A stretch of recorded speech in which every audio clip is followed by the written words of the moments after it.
Alright, people of the internet, quick pause in our conversation because today's episode is brought to you by Trading. 10 years ago, a Kenyan woman sat down and decided she was going to learn the global financial markets. People of the internet, I am not talking about Forex, and I'm not talking about crypto bubbles or whatever scheme is hot this week. She has been helping hundreds of people find a living and create wealth. I am talking about options trading. Option trading runs on regulated American exchanges that has rules. The other thing it has, it rewards discipline over hype. Now, my friend is called Phyllis, a big supporter of dialogues with Jagero. For the past 10 years, Phyllis has been doing options trading quietly, patiently, and daily. And now she has built a set of winning formulas you can trust, because I have tested it and I've seen her doing this with hundreds of people that are following her, and it is legit. She has strategies tested in real markets with real money in every kind of trading scenario. Now, she has turned around and started teaching other people how to do it too. People like you. Today, that work is called trading, and hundreds of our clients now use her formulas every single day to generate legitimate income from the markets without quitting their day jobs. People of the internet, pause. This is not a get-rich-quick story, by the way. This is a Kenyan woman who put in 10 years, so you don't have to start from scratch story. If you've been looking for a real side hustle, something with rules, something with proof, something that respects your money, Trading is your gateway. Find them online and on social media, and let Phyllis show you what a decade of doing it right actually looks like. You can call them on +254 1163 11 000 or plus, this is WhatsApp by the way, +147 072 555 35. You will find all the description on the description of this podcast. Thank you very much, and now back to talk.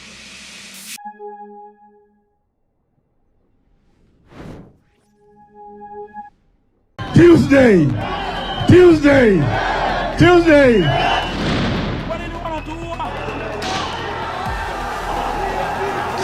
Haikuzo makasi ni watafute uongozi pamoja, wasitafute barabara ya kutoka Maralal kwenda Opiroi, itoke Opiroi iende Bartiloi. Mnasema tuendelee na hiyo barabara. We cannot say that as ODM we just want to be there. We want power. Ati Faruka anaambia Wetangula Ruto atakuachia 2032. Ameenda pale mlimani, amemwambia Kidiki nitakuachia 2032. Ameenda pale Mombasa, ameambia Hassan Joho nitakuachia 32. Ameambia hii mzee anashindwa kutembea anaitwa Oburu ati atamwachia 2032. Si mtu ni muongo? Sasa kuna mwanamke mmoja anaweza kuwa na wanaume 4. Hii kiti moja ameahidia wanaume ngapi? Ni muongo si muongo? Wewe Kasongo, kabla huja kuja Western kuahidi kiti ya 2032, kabla huja kuja kuomba kura, ile ahadi uliweka kwa mkataba ya kilomita 1,100, kabla next year mwezi ya 8 kuja hapa ujenge rami kilomita 1,000 ndio uweze kuzungumza na hii Luhya. You know, I was looking at one of the headlines in the newspapers. Oh, William Ruto is traveling again. You know, I wish they knew the kind of schedule that I have. You know, I wish they knew what I've come to do. You know, I have not come here as a tourist. I have not come here to waste time. I have come here pointedly to make sure that we achieve certain things. Just for the record, I am the chief diplomat of our country. You know, people want to know what does Kenya stand for. Hapa Kishero. Nyinyi mko tayari? Unajua ukombozi inaandamana wakati mwingine na umwagaji wa damu, kama vile waanzilisho ya taifa hili huko milimani, na nafurahi sana kusikia Rigiji akisema tuunganishe Mount Elgon na Mount Kenya. These are important water towers. Mahali hapa nimesikia ndugu yangu Kileopa akisema watapatieni maji. Hii inatokana na mlima kama Mount Elgon. Kwa hivyo, alright, hello there people of the internet. My name is Luhya Subtribe and this is Political Headache coming to you live at 7:30 from the county of Nairobi, the city of glasses. I'm in the studio with Mr. Adrian, the high-flying executive at Linda, ground.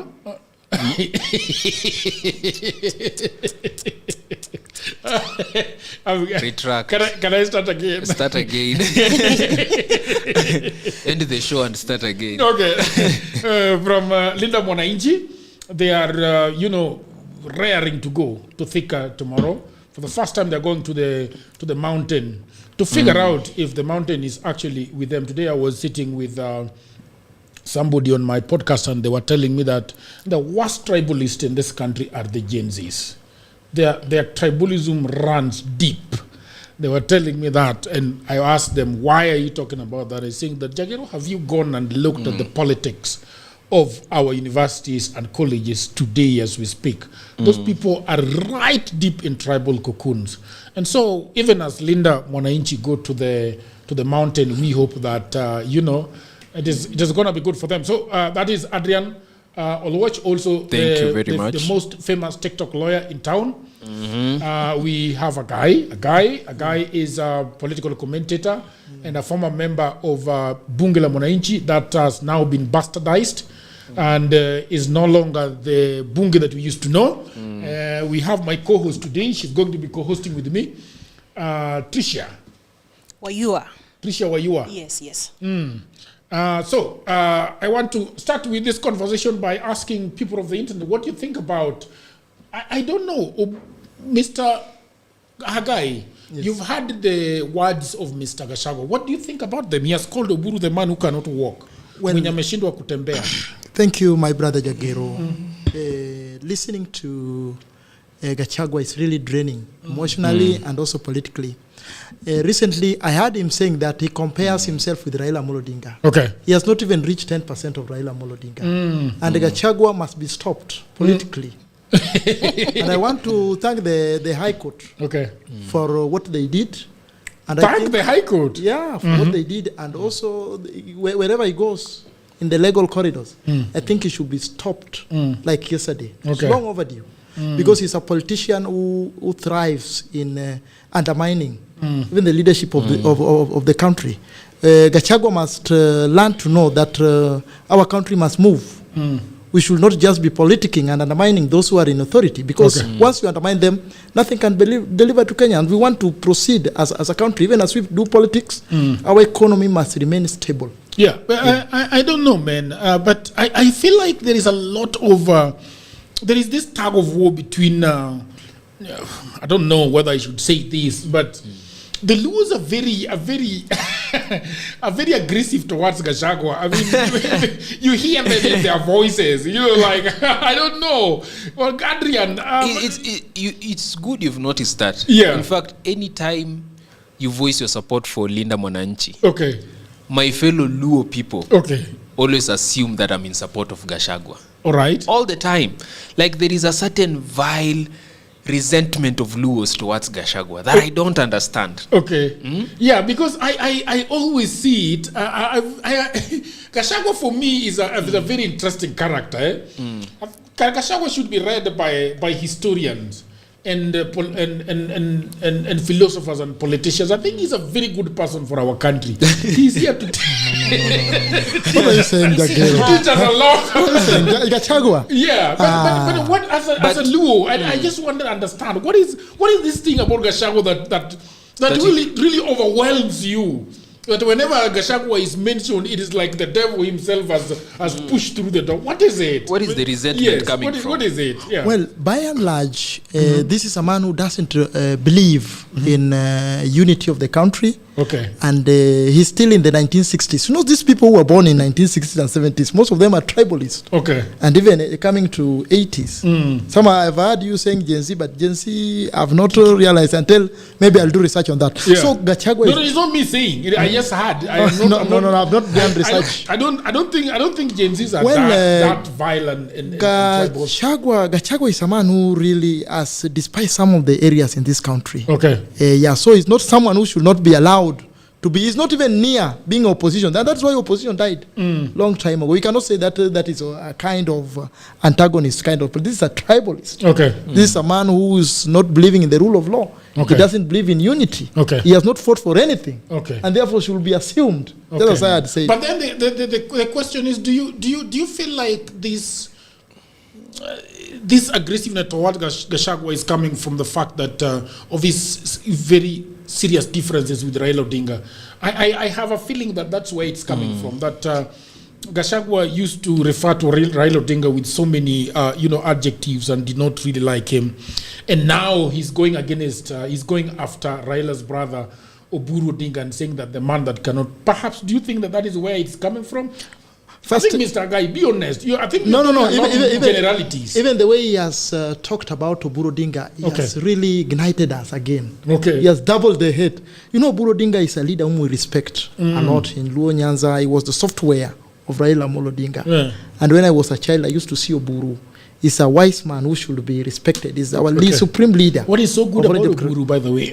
Oburu is someone who might not be combative on the platform, but what he does in boardrooms makes the party united. What does it do? What is good about it? In terms of the wisdomic, his wisdom, you know, before people sit and you see something or you hear, people must sit and plan it. Okay. Oburu is good in planning. Therefore, by Gachagua undermining Oburu, what has Oburu planned? We will not hear anything about Gachagua. What has Oburu planned? The unity in ODM. ODM is unity. United. We are now in ODM. We have dropped that Linda ground thing. We had some people are still talking of Linda Mwananchi. Okay. What are they Linda if they cannot even Linda themselves? Okay. What are they talking about? These people. No, you are deflecting. No. What has Oburu planned? What has Oburu planned? The unity in ODM. What has he united? Yes. United. I think currently you see the coastal leaders talking in one voice. Recently, United Kakamega governor, CPA Fernandez, and his former predecessor Oparanya, who is the cabinet secretary for MSME and cooperatives. Okay. I think that is something which even shocked the residents of Kakamega. Okay. If you read the paper, so he does a lot in terms of diplomacy within the party. So, and us as members, us as supporters of ODM and also members and also stalwarts of Raila Amolo Odinga, we are happy about that because we want a united party ahead of 2027. So there's nothing like Linda Mwananchi and they cannot Linda themselves.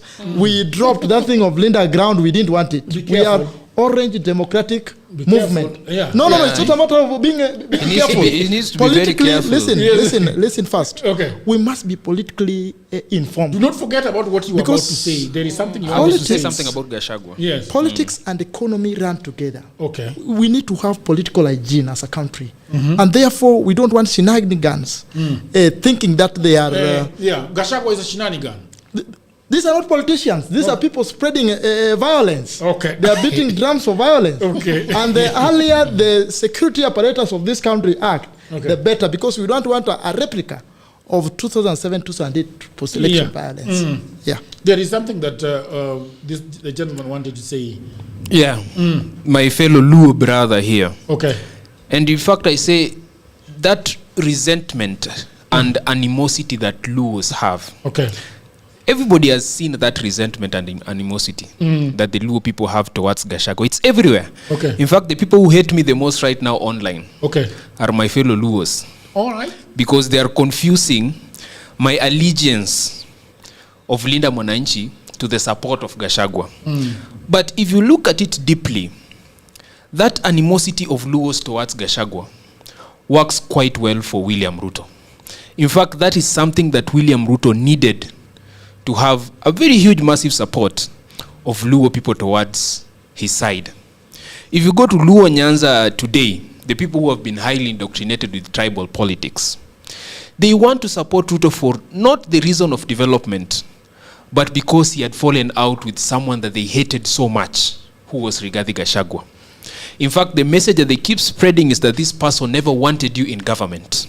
That this person hated Gachagua, hated Raila, so much so that he has been happy that the fact that Raila left us last year.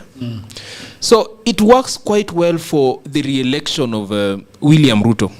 In fact, there's nothing that they would be happy about if Gachagua got a chance to vie in 2027, or maybe support a certain political faction.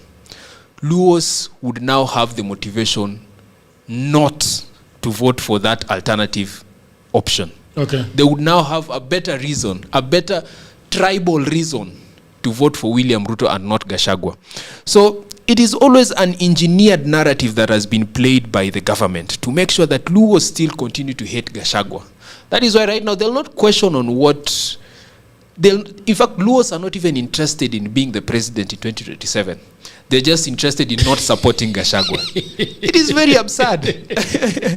They're telling you right now that Gachagua is the one who helped Ruto to be president. So we are not going to help Ruto again to be president in 2027. So they have been so consumed by that propaganda and that narrative that they do not see anything beyond that. And that is the place where my Luo brother here is. And I keep reminding Luos and I tell them, there is no single day a party like ODM has ever gone to State House when Raila was alive. There is no single time Raila went to Uhuru, went to Moi or Kibaki to beg for positions. This is the first time that you are seeing a very weak ODM, that they have to prove a point to the president through rallies, through massive shouting like Mbadi is doing in rallies or maybe parliament, to show that, Mr. President, please support us for 2027 and give us these jobs. So you can see how ODM has fallen out for over all these past years. So work on strengthening your party so that you don't feel like you need to be begging the president for approval that is being seen right now. So, Jagero, I just want to weigh in my few comments around that. Yeah. And I also want to be careful not to be the devil's advocate when it comes to Rigathi Gachagua. Okay. I just want to ask my brother here, during that time when Raila was so fierce in opposition, did you see it as he was trying to bring down the current government? Well, because right now, as we speak, yes, Gachagua is in that position of Raila Odinga in terms of trying to put the government in check, trying to push the president to work for the people. Yeah. Well, by and large, if you have been following the politics of Raila Odinga when he was still alive, he didn't mention a community, or rather trying to make a community look evil, or rather dividing Kenyans. He used just to fight for the rule of law, good governance, democracy, social justice, and things like that. He never talked ill about the Kikuyu community. But you find that this leader who is now coming, he has been talking ill against our leaders. Oburu is someone who has been a leader since 1980s as a councillor. Then in 1994, when his father died, he became as a member of parliament for Bondo. This is a leader who has been voted. He has been in parliament since then up to now. How many years are those? So before you accuse a leader of a certain community, just follow how he was made. These are our leaders whom we have made. So I don't have any personal difference with Rigathi, yes, as my brother here is trying to follow. I'm a Kenyan, and I'll say something which is straight. You find Kalonzo Musyoka, we don't have a problem with Kalonzo Musyoka. He has been playing a diplomatic kind of politics of uniting Kenyans. We have people who are also in opposition. Why are they not nini? When he goes to Western, he talks ill of other when he goes to other certain region, he talks. So this is a leader who is not ready to bring Kenyans together and fight for the justice which need to be done. And again, just as I add, yes, this government, there are some positions in this government since the formation of this country, which we have not held as people from Nyanza. At least they have tried. Today we have one of our own in the National Treasury. We have Attorney General Luis Alu. Their position, even if you could tell me, I couldn't say that our people can need those positions. We have Interior, the PS Interior. The first person I had was Oyugi when we were not even aware what was going on. So one thing I just want to say is that this government has tried to be inclusive, to bring all regions together, despite the few positions which are there. One thing I just want to be before anything, the government need to deliver to Kenyans and make life affordable. That is the line we are in. For me, I do not expect the Luos to love Gachagua. Gachagua is a very difficult man to love, I think. You look for positives around Gachagua, and the only thing that you see most of the time is the fact that he's the person right now that hold that place that very fierce opposition leaders have held for a long time. He's the man that will actually speak and the world will stop to listen, whether what he's saying is okay or not. But if you look at the opposition right now, you look at somebody like Sifuna, who is the boss to Mr. Adrian. You know, he comes with his presence, but I don't think Ruto really cares about what he says. But when Gachagua speaks, actually, I think that the government is listening to what he's saying, because he has got. When we talk about the Luos being very vile against him, it is a mirror of Gachagua. Gachagua is very vile against the people that he talks about. You can feel it in his intonation. You can feel it in his froth. You can feel it anywhere. You know, so I don't expect the Luos to love him. He is a very interesting figure, you know. And the things that what Gachagua used to do when he was going head to head with Raila was to really diminish his abilities and his intellect. And he used to, you know, talk in a very bad tone towards him. And if you are a Luo, the person that they have known for the last 30 years that is going to help them, because I think what has happened in Luo land, Mr. Adrian, is that we have been made to believe that it is only Raila and Raila alone that can go ahead in the national politics and hold the bull by the horns. You know, and wrestle it to the ground and take over that bull. That is the national government. And I think for a long time we have believed that for us to be at a better place, economically, educationally, even health-wise, we have to have a Luo take over the government. And I think that has been the lie. So what has happened is that we have brought Raila up to be such a huge figure that we have empowered to go and take over the government so that we can feel good as a people. And I think leaders have used that. We have leaders in Western Kenya, with Luhya Nyanza, that do not campaign, do not say anything to anybody. In fact, there is a way Raila used to go and tell people that huyo ndo ananisaidia huko mbele. Six piece. Yes, and therefore he does not need to go back there and tell the people what he's going to do. And so we had this mini god that we loved so much, and then we have Gachagua coming, you know, with a lot of vengeance and aggressiveness towards him. And you can imagine somebody talking ill against Jesus or against God. You understand? All Christians will hate you. And if Raila occupies that position of Jesus or God, then it follows them that the Luos are going to be very unhappy with you. And that is the sin that Gachagua committed. Unfortunately, he continues to do that. And I think, Adrian, that is the problem. That he continues to do that, not to Raila, who is now dead, but to the remnants of Raila. And I think Oburu is a remnant of Raila. Of course. You know, so that is what is happening. So for Gachagua, I think, to have some level of understanding with the Luo people, he has to stop attacking the remnants of Raila. politics. But this is politics. How do you This stop? is politics, Yes. and also you can say that of the Luos. They are also in politics. So if you do that and claim that you're in politics, then that hatred will go on.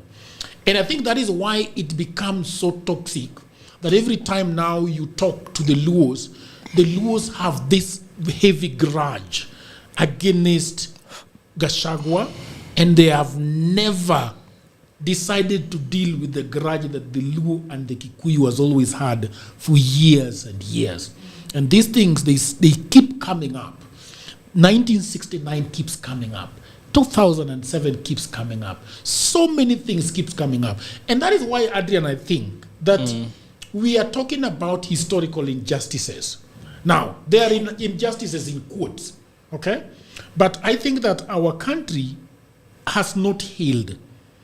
The Luos have not healed, especially the Luos. Luos has had a lot of political trauma.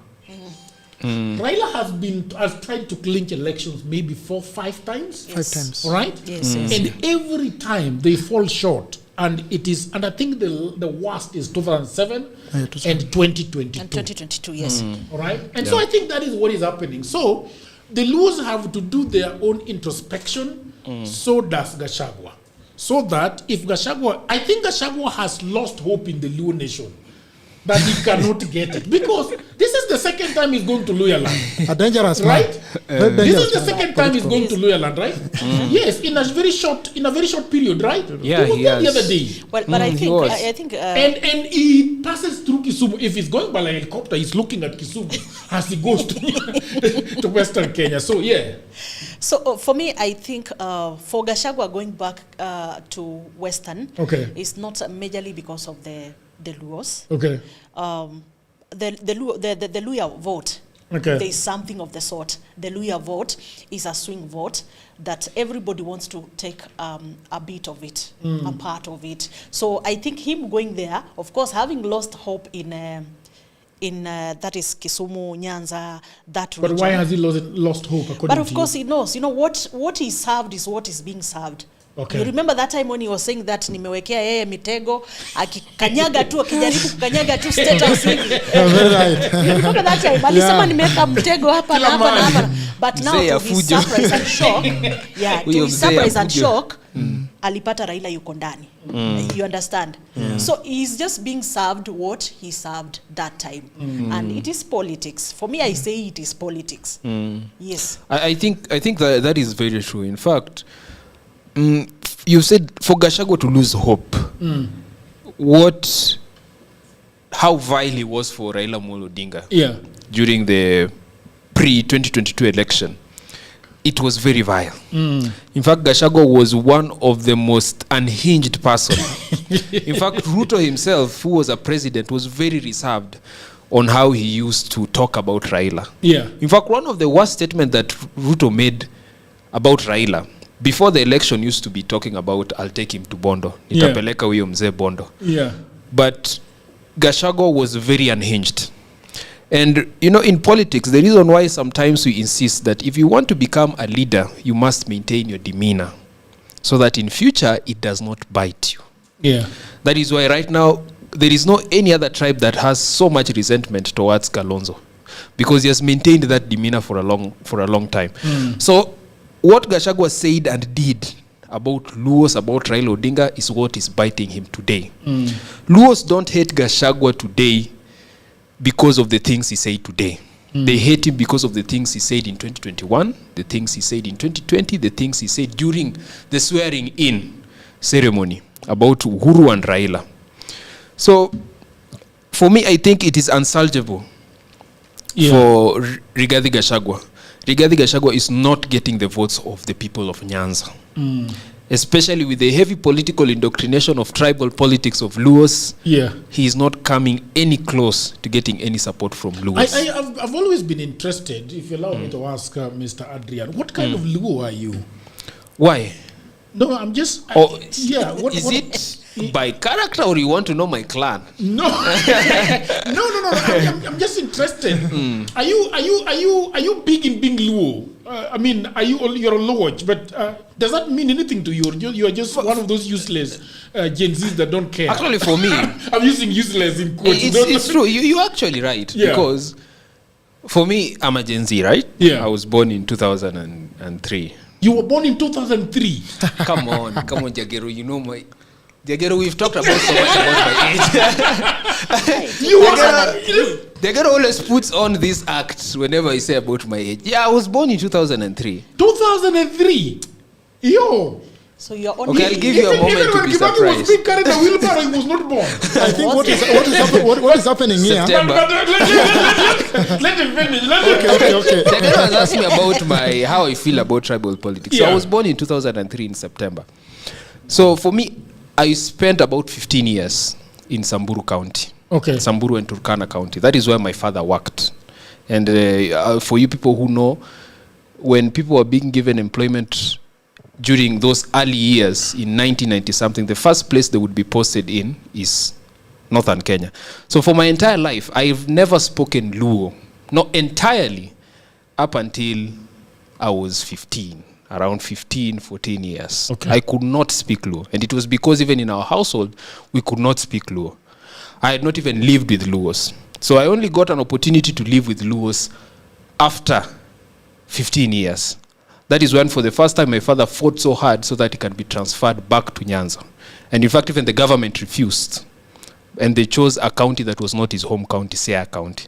That was my first opportunity interacting with Luos. Okay. And when I got back to Siaya County, it was difficult for me to get together with Luos. Okay. Why? Number one, Luos are very heavy on you speaking your own language, more than any other tribe.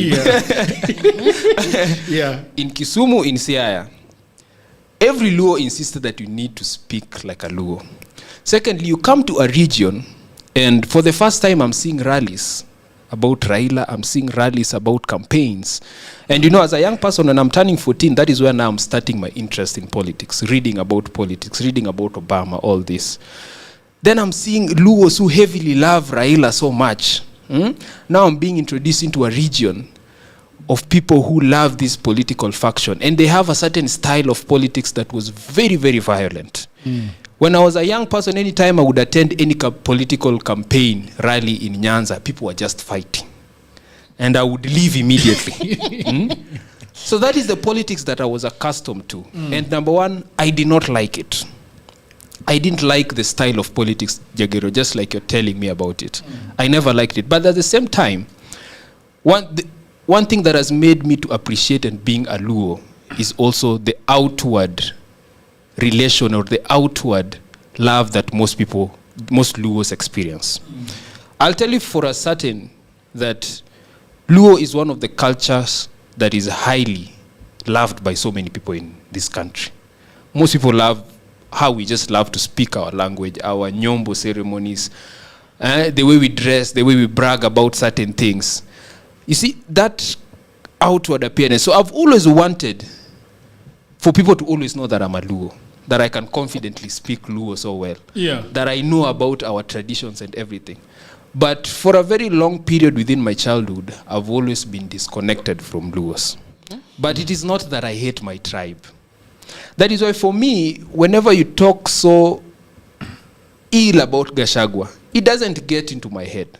Because I've not been connected so much with the idea of Raila Amolo Odinga, the idea of ODM, the idea of Nyanza politicians. I've never been connected with it. I've been highly disconnected. That's why I'm so comfortable if someone is telling me that Gachagua has spoken bad about Luos, why don't you say something on Luo? I get that from so many Luos, and I tell them, I'm not going to play into that political narrative.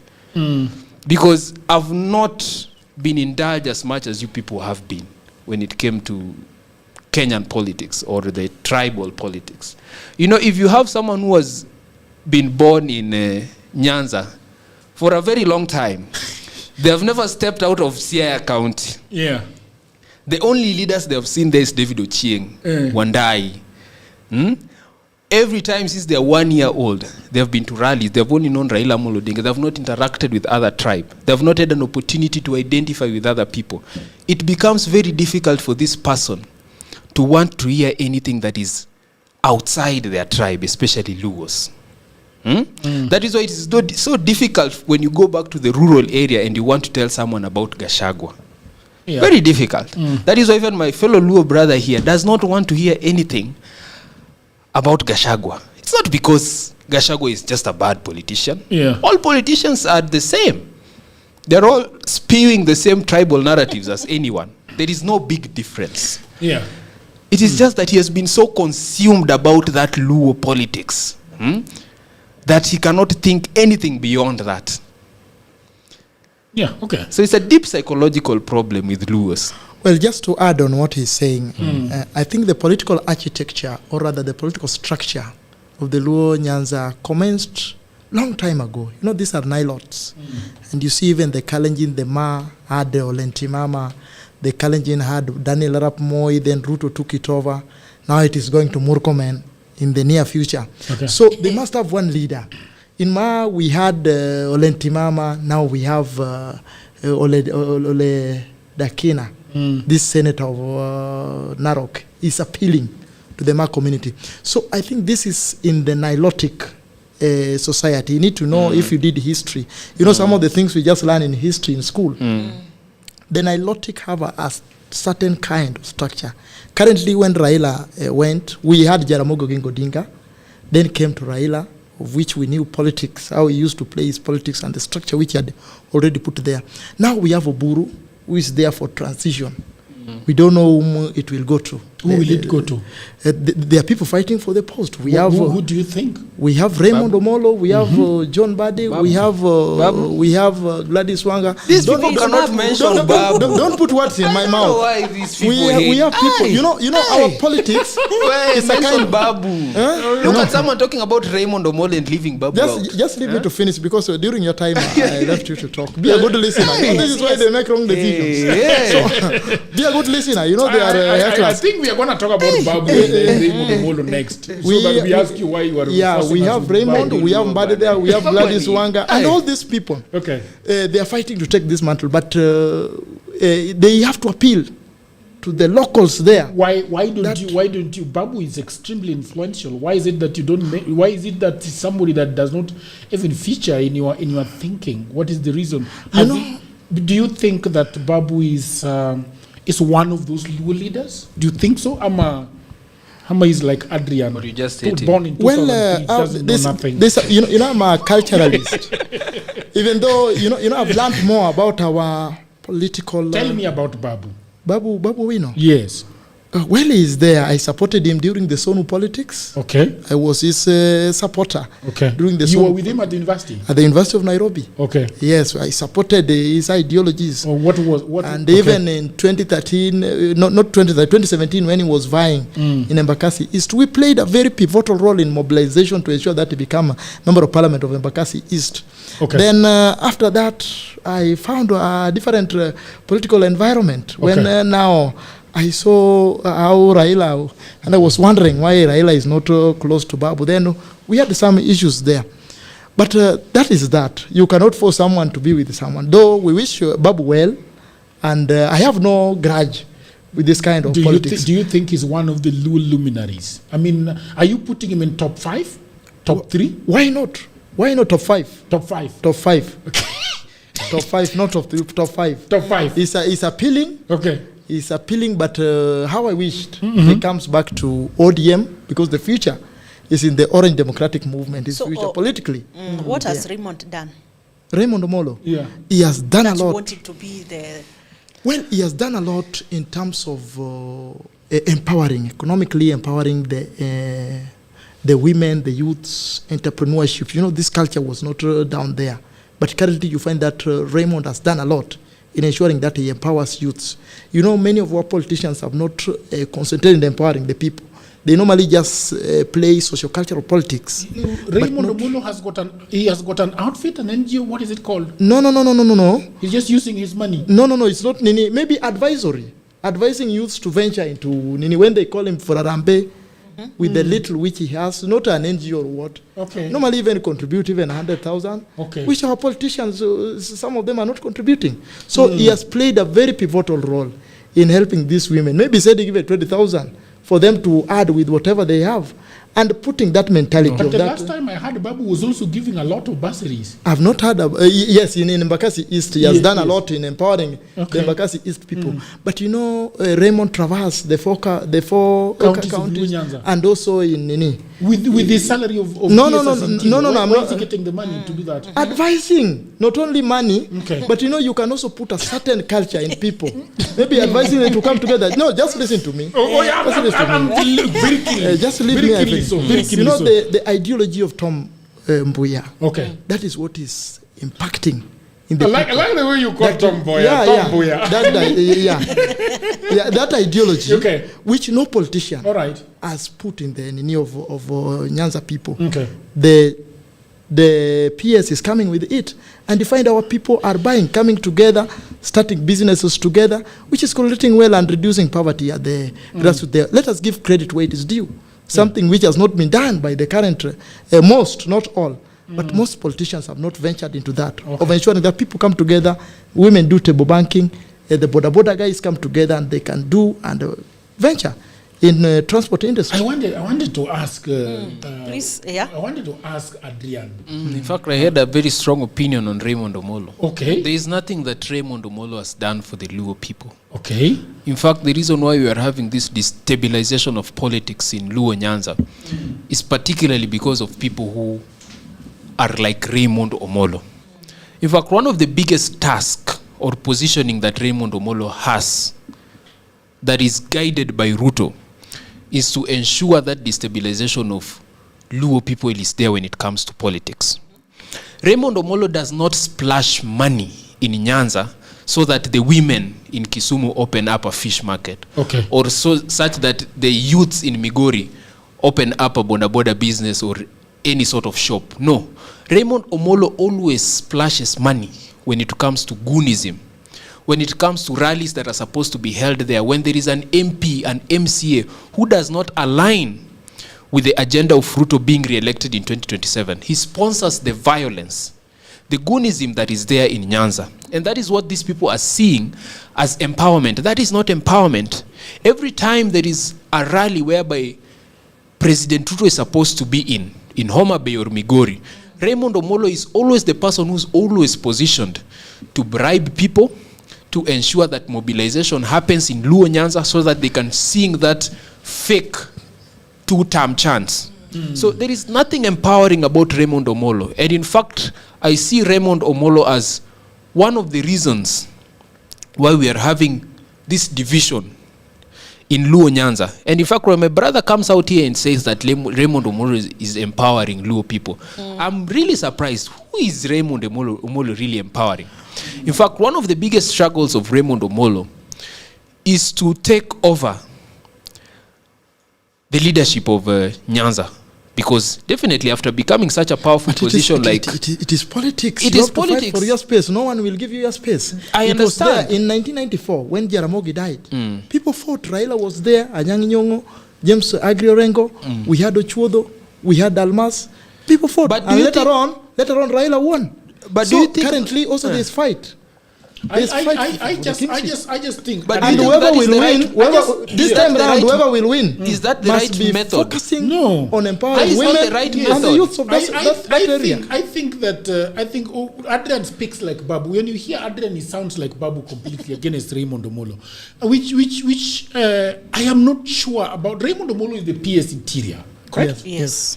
So he owns. Raymond Omolo can actually dispense security to the people of Kenya, but he can also turn it around and provide insecurity when he wants.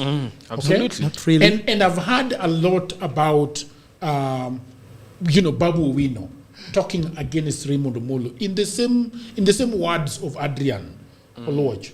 And I think being a protege of Babu Owino, he has picked a lot from Babu Owino against Raymond Omolo. He's attending that guy. He's attending.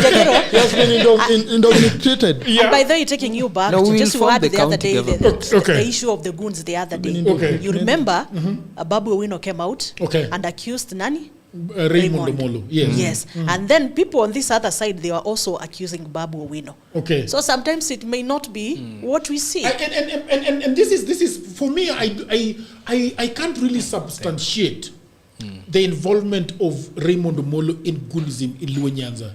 He has been photographed with goons from Kisumu.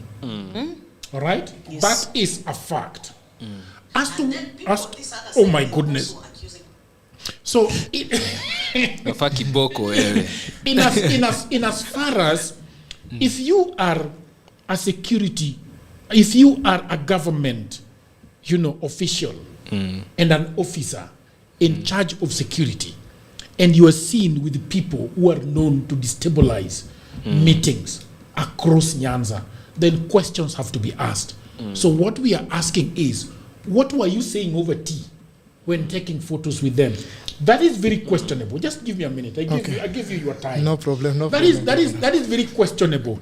And so, in as much as Raymond Omolo will try to run away from the fact that he's not in cahoots with these goons, it is difficult for people who are looking from outside in to make their judgments, in a different way.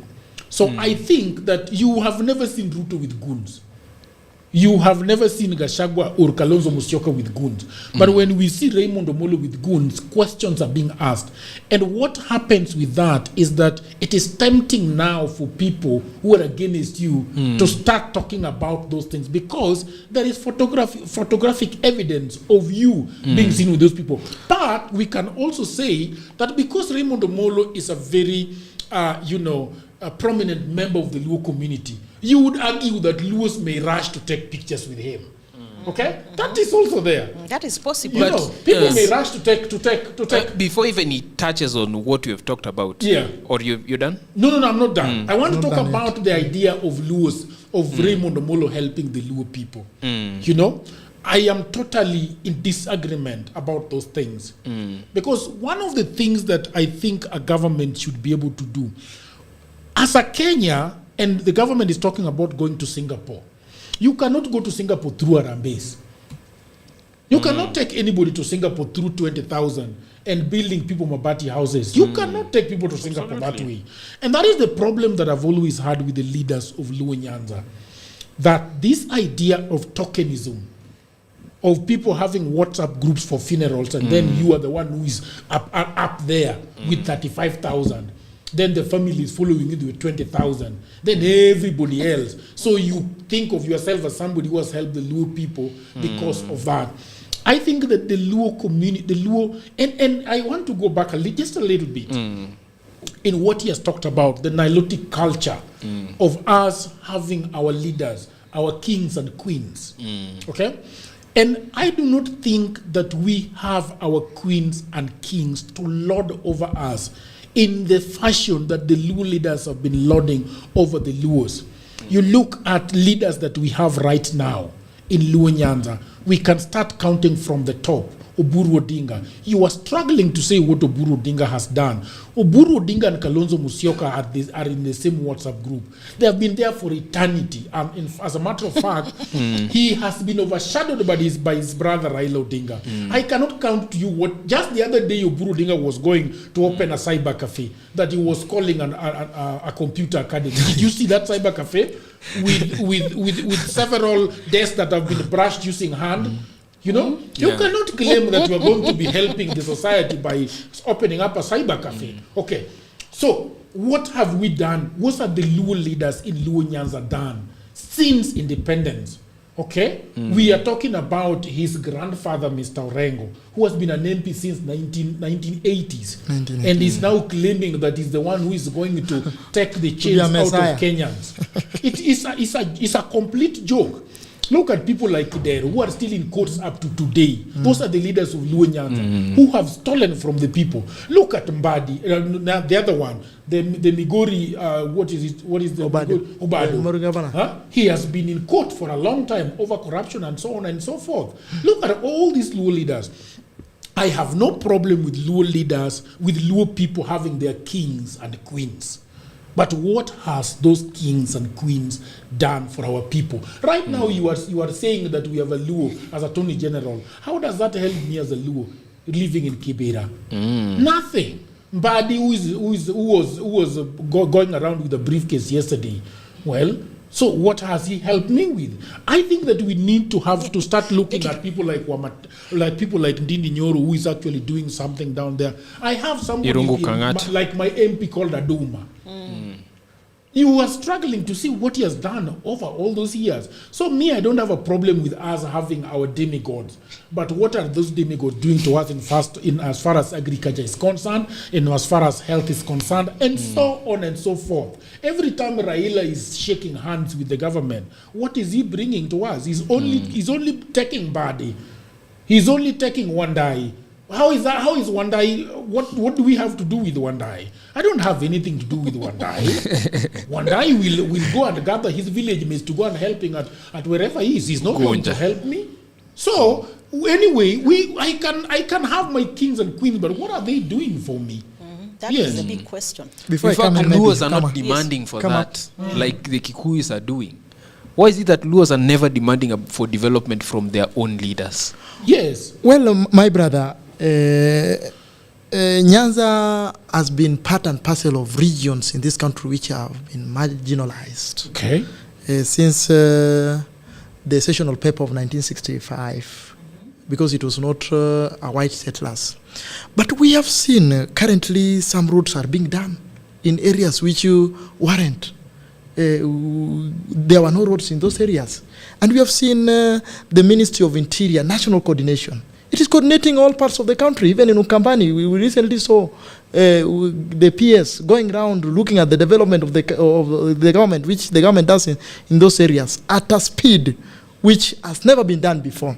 In former governments, you could find that there are certain regions, especially in Nyanza, that money has been devolved to those regions to construct those roads in paper.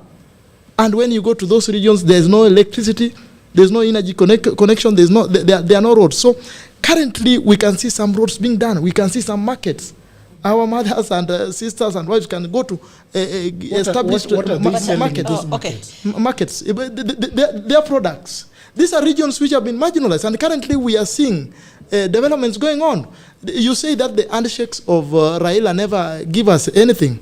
We know the cooperation, the NDP, Kanumaja. I'm a very good historian. Okay, brought us the airport. Airport was not in Kisumu by then. My friend. But you see. Then again, the handshake. When you talk the national accord. Just listen to me. But I can talk about the airport. Just listen to me. But I can talk about the airport. Listen to me. I gave you your time. Yeah. You remember Kibaki and you want me to forget? Fine. Some roads. In fact, the handshake between Kibaki and Raila. That is the first time I saw a tarmac road in my area. That is the first time I saw an electric pole and the electric connection. So those handshakes helped us as a people, the economic of that region. That is the first time we saw this. So you are telling me, Mr. Hagai, yes, that the people who are the teachers in our regions that are paying taxes, okay, the farmers there that are paying taxes, the banks and the small businesses that are in Kisumu do not deserve an airport until Raila makes a handshake. Is that what you're saying? My friend, you know the politics of our country. Let us not cheat ourselves. The regions of Northeastern have been marginalized. Nyanza has been marginalized. When Nyong'o became governor, yes, he said he was going to deal with the rice in Ahero. Nyong'o said that he's going to turn Kisumu into Europe. Okay? He said he's going to deal with the sugar cane. He said he's going to deal with the cotton. What has Nyong'o done? He has tried with the devolved. What has he done? With the devolved money which is being given to Kisumu. What has he done? Do you know anything Nyong'o has done? No. I'm talking about the things he promised. Yes. He said he's going to take care of the rice. He said he's going to take care of the cotton.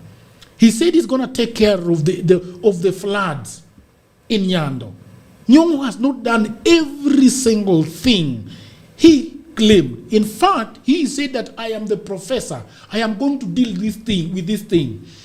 Nyong'o said that he's going to bring grants He even said that his daughter is in Hollywood. He's going to, all the artists in Kisumu, and he's going to open a Hollywood in Kisumu. What? Well, by and large, I don't decide. I'm not a resident of Kisumu. Being stolen to fund the education of his daughter. Well, I'm not coming from Kisumu. I think that Well, before my sister comes in, This guy is so alarmist. It's an alarmist. That is his That is his No. What do you expect from Linda Mwananchi? Jagero, What do you expect from Linda Mwananchi? Okay. You people have never understood how people like Lupita Nyong'o got to the point where she got. Okay. She did not get there out of talent or anything. It is because of the father's possibility. Okay. The possibility to put her in a room whereby she was studying film in Yale. Not out of a scholarship. Which is okay. Very expensive school. Which is okay, yes. His father was able to put her in places whereby only rich students are able to get there. The opportunities she got, it was because of the father. So the father is lying to you that we will open Hollywood there, but he's using your proceeds for that. No. I understand how the that is the responsibility of the father. Adrian, It's the responsibility of a father. I do not. If Nyong'o took money else anywhere, I don't think we should bring Lupita into it. Yeah, sure. Lupita has had her way throughout. And just the other day, the father became a governor when she was already in Hollywood, right? Yes. Yeah. So I'm talking about the father being a minister. Oh, the minister. Yeah, the father was a minister. That is for sure. Well, Nyong'o was very young. That is for sure. So Jagero, can we summarize that? Yes. So that now we can switch to something else. Yes, we can switch to something else. It's been a for me, in as far as this conversation is concerned, I am not going to say that this Luo is our leader. He has helped us this way. I don't think that has never ever happened. I am waiting for it to happen. I am now, I'm in my middle age, and I want the Luos to be honest. The Luo leaders to be honest with us.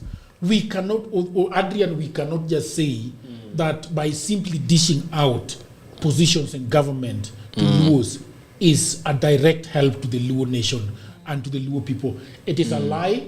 When you go back to my village, people are eating omena, people are eating gumu for lunch. Nyakach is dry. Nyakach has no drinking water. We are drinking water from River Nyando. It is terrible. And we cannot have these leaders running around with briefcases in town and claiming that they are our bona fide Luo leaders and that they are helping us. They are not doing it. Look at Wanga. Wanga is just making a lot of noise that she has done anything to Mabei, but what she has done is actually just inviting Ruto to build some few things, and then she's taking credit for all those things. Well, one thing I want to tell the Nyanza people, they must put their leaders to deliver. And coming to these elections, I think this 2027 general election, it is now their opportunity to ensure that they come with development-oriented leaders, to ensure that the poverty, the underdevelopment in that region is a thing of the past. But the problem again, in fact, I thought after maybe the death of Raila, unfortunately, that for the first time, the people of Nyanza will not be distracted about national politics so much, and they will care about that local domestic politics in their counties. But once again, I'm seeing another tragic incident whereby Luos now will still be distracted about national politics and forget about their own local politics. And it is happening right now. Yeah. Right now, the talk of the town when it comes to politics in Nyanza is not about who is going to be the next governor, the next MP. Nobody is caring about that. Everything that revolves around politics today in Nyanza is the talk about Gachagua, the talk about Broad-Based, the talk about Mbadi, the talk about Raymond. It is nothing about domestic politics. From Bungela Wananchi, he was shouting at the top of his voice, and he was saying that we do not. The court did us wrong. The court did us wrong. They should have allowed Gachagua to stand so that we can steal his votes. So that are you seeing it? So Jagero, you want them again to focus on their own local leaders, but what derails them from focusing is that distraction of national politics, and they are going to be distracted again. And it is a shame. Some of us are, for us, we are called Luo Mawar, meaning the saved Luos, the ones that do not care about, do not care about Buru. Like for example, this ODM thing. This ODM thing is a very dangerous trajectory. Ati sijui we want very dangerous. Tunatukuze, tumwagilie maji, sijui tufanye aje, tupulize, iwake, sijui nini, useless. But Jagero also talking about now, saying that the Luos are now talking about, they're not focused with the governors and all the leadership down there. Yeah. Now they are focused on the national politics. Yeah. I think this is something that is just happening everywhere. I think governors are a closed chapter, just across the country. No, I don't Kenyans, think that is happening everywhere. Why is it? I'll disagree with that one. Give her time. Give her time. Listen, no, I know. She know where I'm has heading plenty of to. time. Give No, her time. no, I disagree with that people, one. they are So very you see why- alarmed. No, Gajagero, I disagree with that one. Leave her to Jagero, bring her look point. at the scuffle that is happening right now in Kiambu. Look at the scuffle that is happening right now in Kirinyaga. You know There why? is so much discussion around their governors and what they're doing, Wamatangi stealing and all. Have you seen that in Nyanza? So the reason why I said so, It is not you should have everywhere. just allowed me to finish. What I'm saying is, why it is a done case is that people have realized and they have seen the governors they elected who are not working for them. You understand? So I want to believe, because when you interact with people, people are telling you that Governor Flani is not coming back. Flani and Flani is not coming back. Tushamalizana na yeye. So that is why now most people are now focused on the national politics, because they know they are done with their MPs, they are done with their governors, they know they are failing. MCS, senators. What do you say? What do you mean they're done? Kenyans are well informed, my brother. What do you mean they're politically done? informed? What is saying that Kenyans So, for are well example, informed? who is going to be the governor of Kisumu in 2027 if they're done? In fact, Who is it gonna be? Kenyans know in who fact, they are I going to saw vote even in a terms poll. of governors, in terms of MPs. When you listen to Kenyans, they will tell you, Yes. MP Flani, they are not coming back. Rudi hatulete We pesa have na seen, nini. we voted them. They've never moved. They've never even presented anything in parliament Never for even their talked. people. Governors as well. Governors have been given a lot of money. Money, and it cannot be seen. To work for the people. But can we see this money? Can we see this in the developments in these counties? Donated. Look at the done by the county government. northeastern. When you listen to people, they tell you, we know. Tunajua tumewapangia nini these people. But they also know about the national government. Kwani national government hawajui? Even the national, they know. National government hawajui? In fact, most developments in most regions in parts of Nyanza has been done by the national government under the supervisory role. Like, of, for example, how Raymond can they say Omolo. that they are taking back Abdul Somad, your Mombasa governor? Mombasa is... Who said you they are taking him back? Mombasa is looking like a ghost town. Mombasa is one of the funniest places to be right Jagero, now. I don't like it when you start talking about Mombasa. Anyway, Wait, have you seen going to Mombasa recently? I was on vacation. I passed through Mombasa. Did you from see how Malindi. badly it looked? It's a very sleeping cold. capital city. so the reason my why, God. when I tell you that, when you listen to the people there, they will tell you, we are done with this one. We are done with this one. You But why are understand? we done? People are done because they elected leaders. What is going to happen to my you know, my constituency? They are done. Wait until 2027 comes. How can they be You done? will see. But In fact, it will shock you. If we are done, then, This is the- then where does that leave Babu Wino and Tifuna? Babu Where are they going? Babu Wino has done some work in Embakasi East. We But- don't deny. It's one of the best performing But members of parliament with this. but he's not going back there. With this national government He's not constituency going development back fund. there, is he? No, he's going for a gubernatorial race. He want to be You're going to governor. vote for him? Vote You're going to vote for him? for governor. Yes. I think we will see what they have done when the debates will be there for who is contesting and who is not contesting. They will come out You have not sized him up to date. for governor's seat. Yes. Many people will come. Then from there, people will decide who is But best one thing suited for to be. sure, one thing for sure, Kenyans are quite alert. Kenyans are politically alert right now as we speak. They know and they are seeing and they know what they deserve Absolutely. from their We will leaders. judge them, and voting is secret. Yes. You cannot say. Yeah. Linda, what do you think about Sifuna, his boss? Sifuna. Mm. Sifuna is a good politician and promising. one thing you need to leave is this alarmist kind of politics. But he's a good politician, very promising, he's very youthful, and I wish him a success. But you need to respect his elders. I think by talking ill to some elders, it shows some of your character, saying that I cannot be a secretary general to a mediocre. I think it does not correlate well with the kind of culture which has been brought up in. You know, I'm a Pan-Africanist. You must respect those who are elder than you. You must respect everyone. So calling Nini a mediocre, a doctor, a PhD holder. Uburu is a doctor in what, by the way? PhD holder in 1970s. So, those people were very... So what was your interpretation about a mediocre? A mediocre... About mediocrity? You know discipline. I'm also a Christian. You must use certain language which is friendly. You just know that as a Christian and also culturally, you must respect those who are elder. So with Sifuna, you need to be somewhat diplomatic in his kind of utterances and also not alarmist, and just fight within the confines of his political jurisdiction. Currently in Nairobi County, you heard what happens. You heard the news which they graphed recently. He's the senator. What is the role of a senator? What is the role of a senator in our constitution, 2010 promulgated constitution? Has he done his work as a senator of Nairobi? First, these graphs which are happening in Nairobi, is Nairobi developed with the current of allocation, which Nairobi County is being given? As he so oversight? You're trying to imply that Sifuna has not done the oversight for Nairobi County? Just wait, I finish. How many times has Sifuna grilled the governor of Nairobi over the spending of the county government of Nairobi? Has he taken the governor to court? That is what we are asking. Has he come out to tell us how the allocation, how Nairobi County is using the is not the work of a senator to take the governor to Nairobi. To fight for the allocation from the national government it is not to Nairobi County. Oversight. And also to see on how the county government is spending this in collaboration with the members of the county assembly. Has Sifuna done that before he comes to the national level? So these are the things which Kenyans need to be well informed.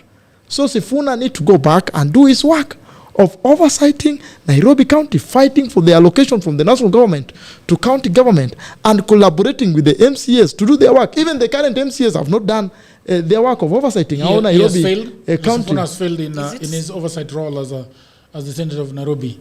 Currently. He has not performed well in his senatorial role. Let me ask you. He's playing the role of a member of county, a member of parliament. I'm the one who's from Linda Mwananchi. Yes. This is, in fact, how do you speak such ill? There is no senator that has done the best job when it comes to oversight more than Sifuna. When the governor himself was allocating key national functions, key county government functions to the national government, who spoke about it? Who exposed it? Sifuna has been exposing that plot ever since from the beginning, talking about it even in his social media, about the governor's plan to sell these key national functions. What happened?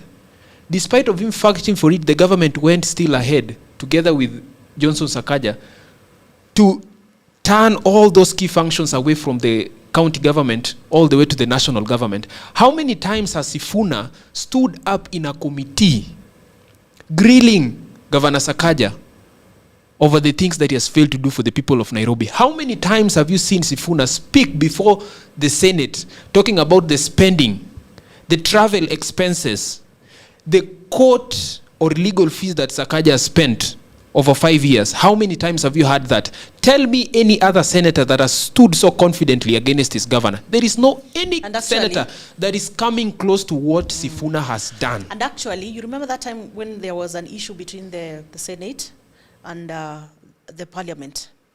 Not the parliament, the governors. You remember that time when the governors were being grilled? What was happening? Sifuna was among the senators that were being that governors had issues chasing Samburu governor in terms of oversight. By chasing Samburu governor away? He was chasing after him. My friend, we only have 2 senators who have done their work well in oversighting their counties, in collaboration with the members of counties assembly. Let us be realistic.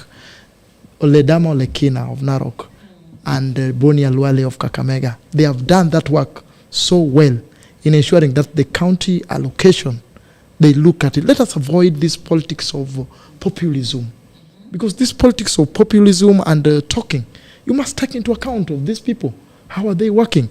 You know, these people in the PSC, we lost confidence with them because you had some governors, they were demanding of something small from I don't know if it is real, I cannot substantiate, but the PSC has not done that role of ensuring that the counties spend well what they have been given. The national government has allocated enough funding to the county government, and we cannot see it. So it is upon the senators to take their role active ahead of next general election. Currently, we have read the budget of 2026, 2027. We want to see work done, and this money to be let us avoid populism kind of politics and alarmist kind of politics. My brother, I think you are getting me. Because once we go that, we will not be able to achieve Vision 2030. And Kalwali.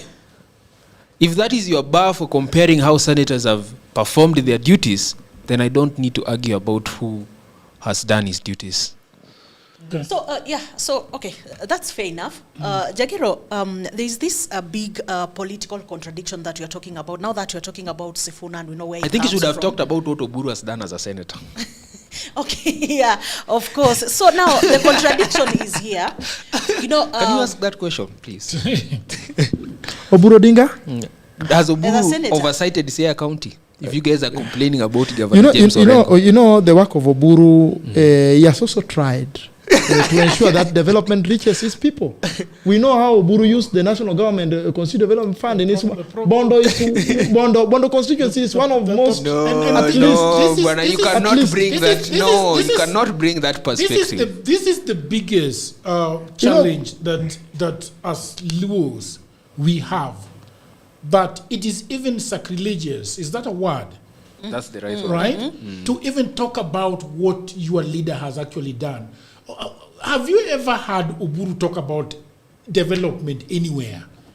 Nowhere. There is nowhere. I mean, this is a guy that has just been hanging on his brother's coat for years and years. I hear whenever there is an election and they were supposed to do a nomination, he would go to Karara Pond and cry to his brother, I am tired, I am sick, I want to go to the hospital, you want to put me on a nomination?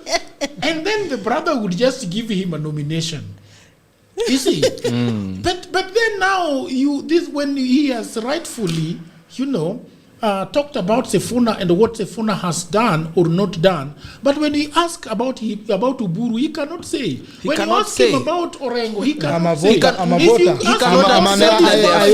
I elected Sifuna. When you ask him about Raymond Omolo, he's saying that Raymond Omolo is doing a rambase. No. Listen. I elected Sifuna. Why are you guys afraid of criticizing your leaders? I elected Sifuna. Why are you afraid of criticizing Oburu? Senator. Let me ask a question. I'm not a voter in Siaya, but... You're not a voter in Siaya, but let me ask you. But has Oburu done his duty of oversighting? He has helped in oversighting Siaya. And you see how Governor Orengo is working. Well, you have seen what Orengo is doing. He's the one who brought up this topic. I don't like it. Actually, I read it from a comment. Let's just continue with what you wanted to talk about. Yeah. And this is about the Luhya community. Okay. Because there is a very big contradiction with the number that we know Luhyas have. They form, they're the second largest community in our country here, Kenya, with around 15% of the population of this country. Yeah. That is behind the Kikuyu, which are at 17%. But then now, the biggest question that people are having around the Luhya community is that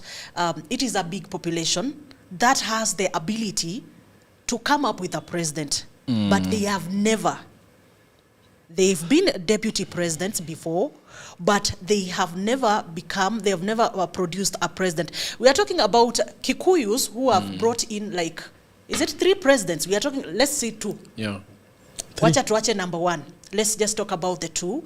And then now go to the Kalenjin, of course. They also form a big percentage of the Kenya's population. Then now the Luhya. So people are asking, where is the problem? And this is one of the regions whereby we are seeing people running there because they feel that there are some swing votes they can take advantage of. So I don't know. Jagero, what do you think about the Luhya community? What is your problem with them? Is it that they are always they are swing people that do not necessarily put all their eggs in one basket? Is that the question? Because if you look at the elections of 2013, Raila Odinga actually carried Kakamega, Bungoma, Busia, Trans Nzoia by large majorities, while Mudavadi, who was standing as a president, a presidential candidate and a Luhya leader, won only Vihiga narrowly. In 2017, NASA coalition versus Jubilee, Western counties again favored the opposition, but Jubilee made significant inroads. And that, I think, is the swing that you talk about. Observers also note that in 2013, Uhuru Kenyatta got only a measly 70% votes in Western Kenya versus 242 in 2017. In 2022, something happened very interestingly. Yes. William Ruto's Kenya Kwanza coalition further increased its shares. So according to the official IEBC numbers, Kakamega, Raila took about 500,000 votes, Ruto running away with almost 350,000 votes, which is a lot of votes. In Bungoma, Raila Odinga again beat Mr. Ruto by about 400,000 votes, and Ruto got 245,000 votes. Vihiga, Raila Odinga took 200,000 votes. Ruto, again, getting 100,000 votes. So if you look at the percentages, Kakamega, Raila takes 50%, 59%, Ruto takes 40. Bungoma, Raila takes 62, Ruto takes 37. Vihiga, Odinga takes 200,000, Raila actually takes 100,000. If you look at Busia, Odinga again takes 200,000 just about, and Ruto takes just about the same amount, 190,000. So Raila has always carried the entire Luhya vote. And I think now the question is, with the departure of Raila Odinga, who inherits those votes? And I think that, Adrian will be twiddling his thumbs and saying, look, this is going to Sifuna, who has not announced himself as a presidential candidate. In fact, thank you so much. You've jostled over the issue that Luhyas have never been united, right? Yeah. Yes. And I tell you that Linda Mwananchi now presents a new, unique opportunity for the Luhya people. And I want to tell everyone who's against this formation, the Luhyas who are against this formation of Linda Mwananchi, I'll tell you for a fact, there is no Luhya person who will go to the ballot and vote for William Ruto when Edwin Sifuna is going to be vying for the president. Why do you think There is no Luhya person who will abdicate the opportunity, the only rare opportunity of the first Luhya leader who has a national appeal to be vying for the presidential election seat. You would argue that, okay, there's a time whereby Luhya said their own presidential candidate, who was Mudavadi, right? You would argue, how comes the Luhyas did not vote for Mudavadi at that time, but they voted for Raila Odinga? That is because Mudavadi has never had that national appeal or the national approval for you to be considered or seen as a president by other tribes. But for the first time, we are having a candidate from the Luhya nation whereby he's endorsed and loved by the young people, by people from other regions. We're talking about coasts. And the only Luhya leader who has been able to bring such a huge and a mass following from this Linda Mwananchi movement. So I'm appealing and talking to the Luhya people. So are you going to sit down and wait for someone to tell you that vote for William Ruto and don't vote for Edwin Sifuna, despite the fact that he presents himself not just as a national appeal, but, a more qualified and a more competent leader? It is not going to happen. So that is why I tell you that Sifuna is going to be a force to reckon with. You have already started by saying that Luhyas are the most populated people, one of the most populated, or second to Kikuyus, right? So that is going to be the reckoning force. That is the first advantage that Sifuna has over the other team, the Luhya vote. And Sifuna has understood that power. That is why I want you to remember a speech that Sifuna made when he was in Bungoma, together with the Bukusu people. He hinted at them, despite the fact that Sifuna is a very smart person who does not want to play tribal politics. He told them that, nyinyi msiniangushe. Don't give me false hope to go for the president. Alafu nikishafika huko, nyinyi mnaambia mupigie mtu mwingine kura. He knows that if he decides to amass the Luhya vote, he will do it in 2027. And that is what I say for the Luhya vote. I wonder what is Sifuna going to do for them? Have you heard? What's Sifuna? Because Sifuna has only talked about the preamble of the constitution. What is he going to do for them? Do you know? Sifuna is going to do like even when he was telling them Msiniangushe, was there any note? What did he promise them? Was Yes, there any any note economic that he said blueprint? that he's going to the people of Kakamega, to the people of Bungoma? That same question that Jagero is asking me is the question that he asked me yesterday. He asked me last week, and he'll keep on asking me about Linda Mwananchi and Edwin Sifuna. No. I think now we have zoomed in. Yes. To a community and to a region. And we are saying, okay, the Luhya people are people that are in agriculture. Does Sifuna understand agriculture? The Luhya people are people that have been struggling with the issues of health and issues of roads. The other day, the good lady, Queen Vashti, was talking to us about the roads and talking to us about so many things. Look, what is he going to do? And because I keep Jagero, asking you and you don't give Sifuna me any question, any answer. Sifuna does not thrive on the tribal politics or on the language that you need to elect me as your own person or as someone from your tribe so that I can do this for you. Sifuna does not ride on that old politics to tell his own tribal mates that if you want development, I must be the one who has to be at the top there. No. The development for the people in Luhya community is not going to come to them just because Sifuna is going to be president. Sifuna has never promised that. That is the language of people in ODM.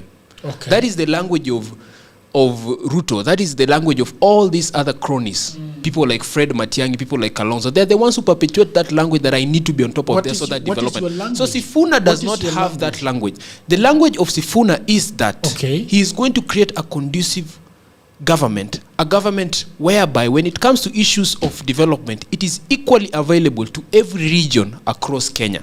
So you cannot ask people in Linda Mwananchi the question of what is he going to do for the Luhya community. That is not the language you're talking about. If it's the issue of economics and we feel like the supply of sugar for the entire country needs to be revived, where are we going to start with? We are going to start with Mumias, right? We are not going to start with Mumias because that's the region where the president came from. Absolutely not. We are going to start because that is the hub where sugarcane has thrived for a long time in Kenya. And that is where most of the sugarcane farmers are concentrated. So that is our philosophy and a language of changing the politics of Kenya. So if you still want me to give you the... If I get you correctly, which is also very important, and by the way, I agree with you to the extent that we should not be promising people in bits and pieces and running to Kwale and giving people, title deeds. Then we go to Murang'a and open a market. Then we go the language of root and legacy politicians, as you call it.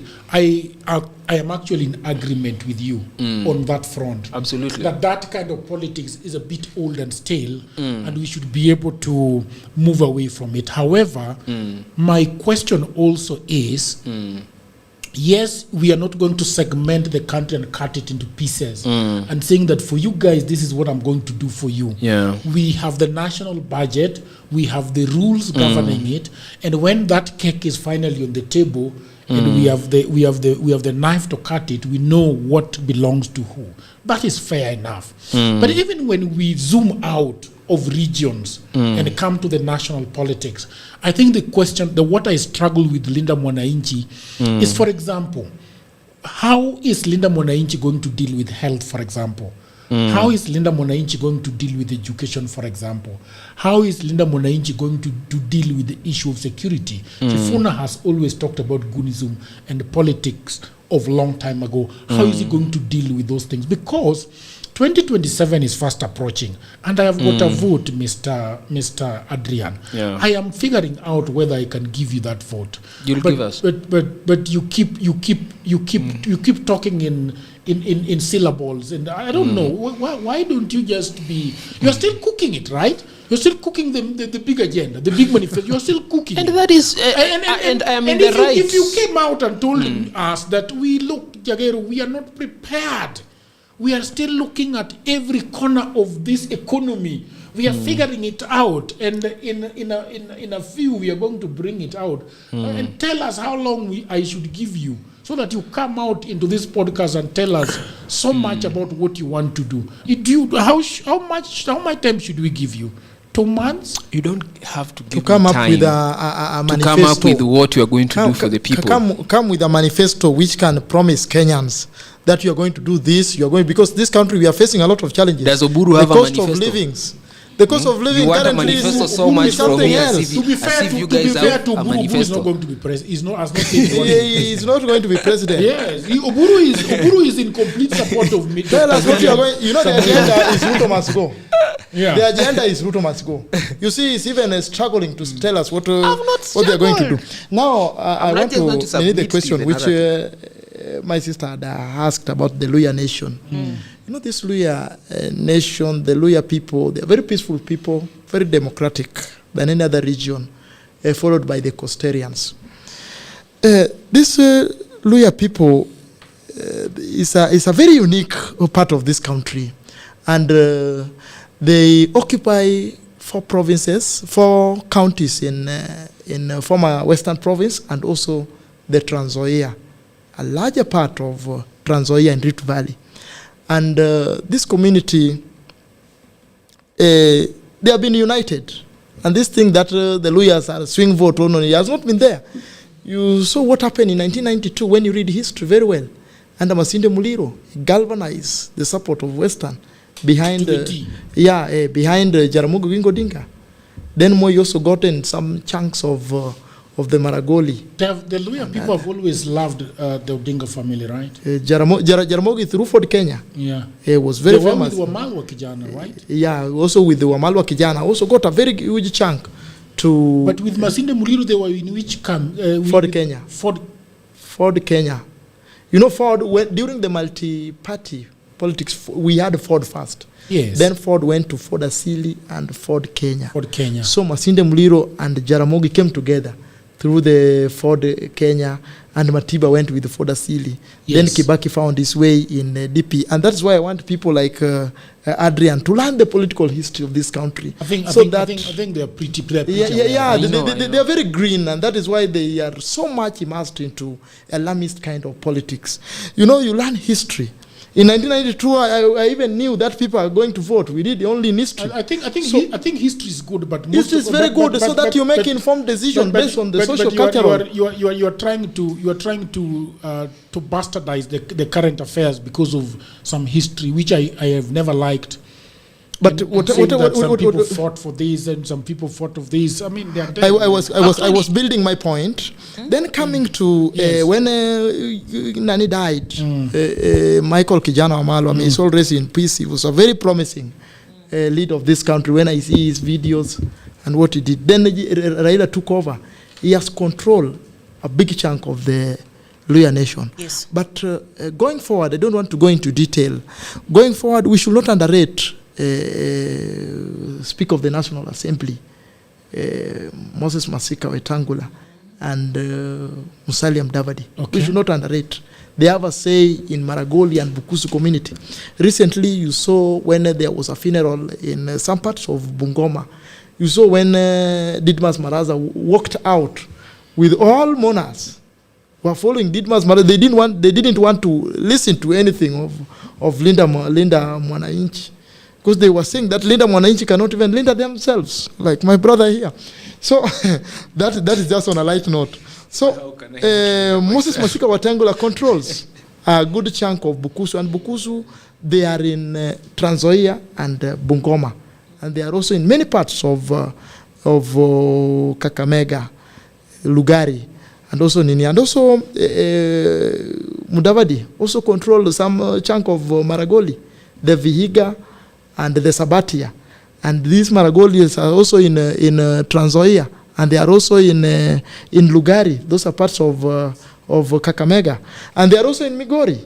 He controls a huge chunk. So that brings to roughly 70%, because Raila is not there now, and they will be listening to these people, and these people are in Ruto's government, in the National Assembly, and also as a prime cabinet secretary.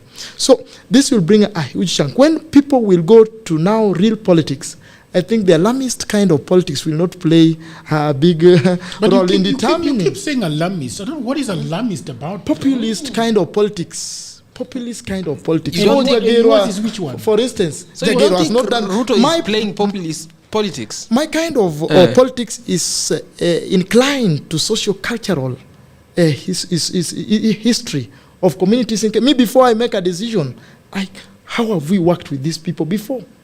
The Luo and the Luhyas, there's that socio-cultural kind of togetherness. So in Western, based on what Wayua was bringing, we should not underrate. So you are saying that Ruto is going to get 70% of the votes through Wetangula? I'm not talking about Ruto. I'm talking about Western politics. No. Even the current leaders, even the governors. Where is Wetangula and Mudavadi taking those votes? Where are they taking? They are the leaders of the Luhya. We were discussing the Luhya politics. Yeah, but where are they taking it? They are working under who currently?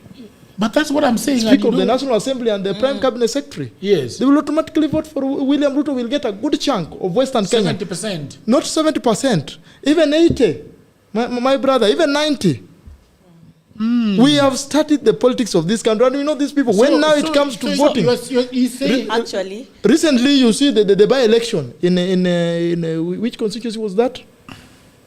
In Kakamega. Yes. There was a constituency. See, they said Nani will not win. The Kenya Kwanza, the UDA guy, he won. Ruto even won in Behere, though Behere is not in Western. So the Western people, majority will vote for the government of the day. Take it to your actually, bank. I think that is the reason why we are saying there is no Luhya vote. What they do, they have, like we have the Bukusus. They will vote They will listen somewhere. to Moses Masika Wetangula. Yes, there is the Maragoli. Yes. They are listening to Mudavadi. Mudavadi, yeah. You understand? So And I tend to believe, and again also, why are they listening to him? actually, you look at the numbers. No, 2022 history. numbers. History is very clear. Look at the numbers. Look at what Moses delivered to Ruto in the last election. Do we know how many Gen Zs are going to be voting in Luhya land? That's why I'm saying there is also a challenge with Sifuna, him coming from the same region with Moses. You understand? So who do you think is the most popular person in Luhya land today? Is it Sifuna, or is it Wetangula, or is it Mudavadi? In which part? Or is it what is his name? The Tawe guy. Yes. Who do you think is the most popular? For me, I think the popularity of either of them depends with where they are coming from. Absolutely. That's why I'm saying there's no one vote. Depends with where they are coming from. Sifuna is likely a Bukusu candidate. My brother Jagero, do you Sifuna? know Sifuna was contested for Kandui seat in Bungoma? Actually, that is what I wanted to quote. And they never got it until Baba came to rescue him. We cannot talk Nairobi about now those cosmopolitan. days, bro. You know, my friend. No, that is when. My friend. Let me tell you, my brother. He's not the one. Let me tell you, my brother. Of tickets were a problem. My brother, let me tell you one thing. Why would you always make reference to certain historical points? My See, brother, that's the problem. history will determine the future.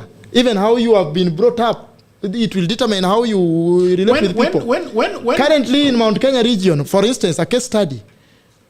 This person we are talking about, whom we were discussing at first, controls the northern part, as I say in the northern part, but you will find the southern part of Central are fully behind Uhuru Muigai Kenyatta, whom they are still saying that is their kingpin. So this politics, the social-cultural sphere plays a very pivotal role in determining how people vote. The Kamba community followed Mulu Mutisia before. But when he endorsed Kalonzo Musyoka, they have stuck with Kalonzo Musyoka. So I think, and again, did not listen to anyone. What Jagero is saying also is something to look into, because remember now, 2027 politics will be different from what we've been experiencing before because of the Gen Z factor, what is just talked about. Remember, someone like Sifuna has that national appeal. Yes, he failed in his own, that during that time, which we are saying it is history. He failed that time, but he came to Nairobi, and now he's going back with a national appeal. Remember, we have Gen Zs all over across the country. So there is, of course, there is a possibility that Sifuna is also going to get a good number, and especially for the young people, the young vote, that is for the Gen Zs. I don't know whether we are together. You are right, but not that right.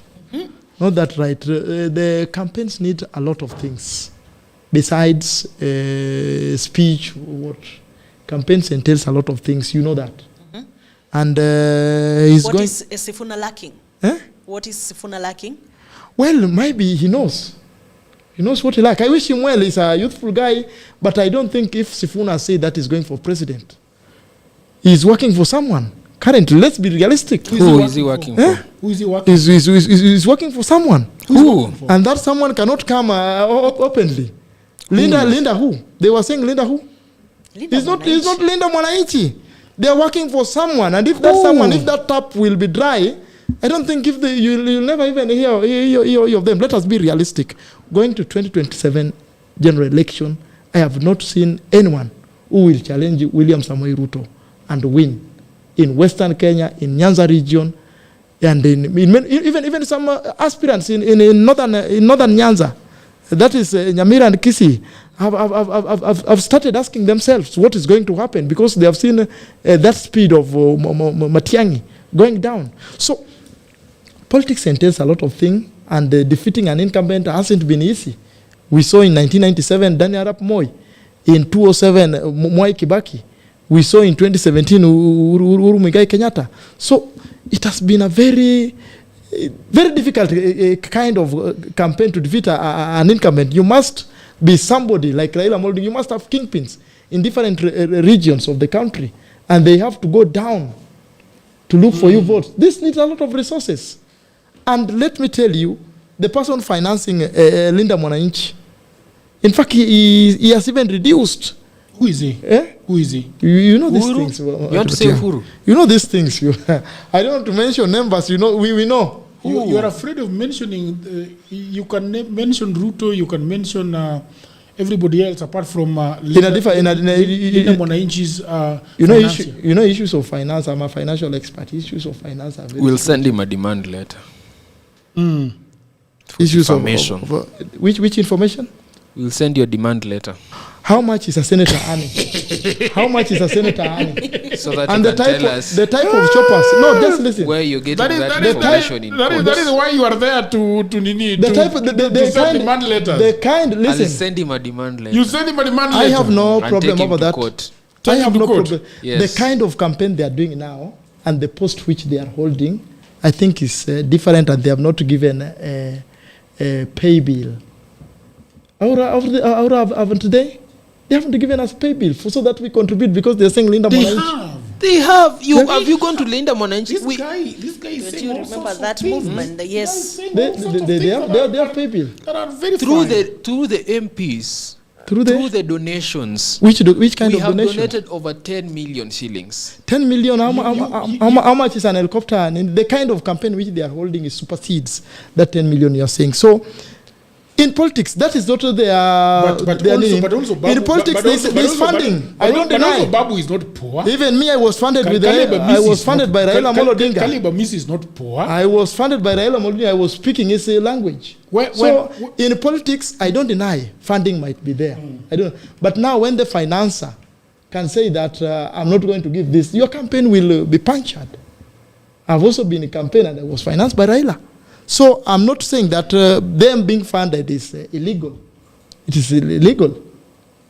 Because as a politician, you must be funded from all sides of quarters. But you must work for that person who is funding you. So which is not also bad. Okay. We can take calls now. Yeah, I think so. Yeah, yes. I think people of the internet, you can call us and give us your opinion. We have been talking about the Luhya nation. We are largely the western part of the nation. So you can, if you know anything about the issues of Western politics, you can tell us. For me, I don't have any problem with the Luhya voting for President Ruto if President Ruto has worked for them.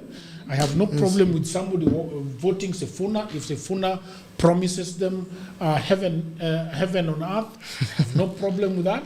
I have no problem with them voting for Adrian. I have no problem with them voting for Babu. I have no problem. I think as a country we need to move from a situation whereby we are just going and voting people as a block without interrogation whatsoever, you know. So I think we have to do that. Somebody's calling. He's calling through WhatsApp. Hello.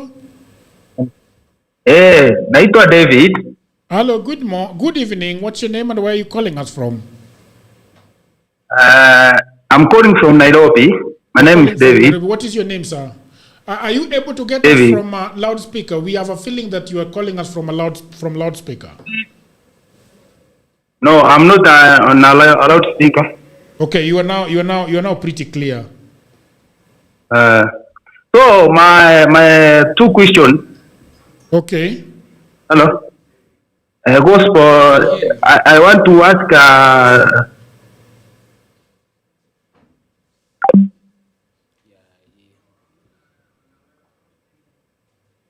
I don't know what is going on there.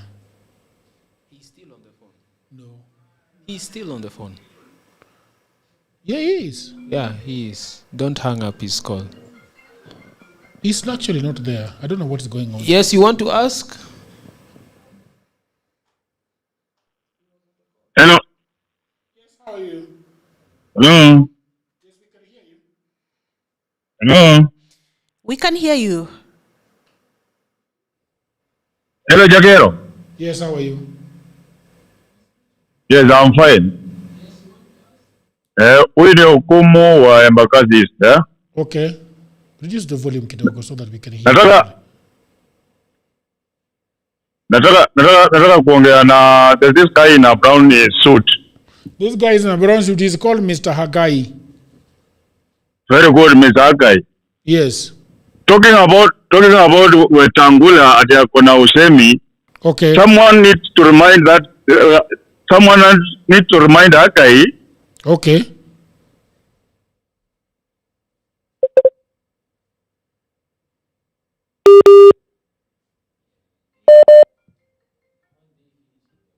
Can you please, people of the internet, call us on normal phone if you are calling us from Kenya? It is easier, it is clearer, it Hello? makes our work very easy. Yes, go ahead.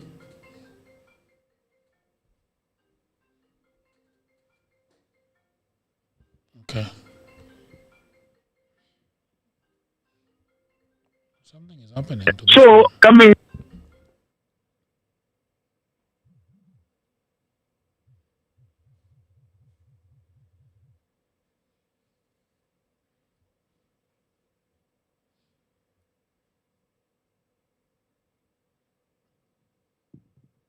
If you can call us through the normal line, that would be very nice. WhatsApp, Mara reconnecting. The person on the other side is not hearing.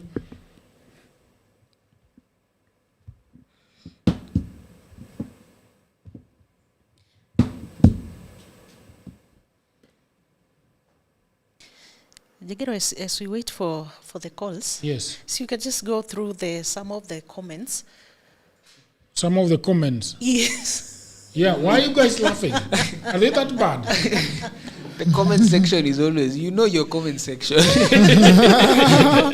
We have those who are protagonists and the antagonists. Yeah, it is. Can you read some of them? Let me read some. Yes. There are comments that I loved. I loved comments from Gitonga Gitari. Yeah.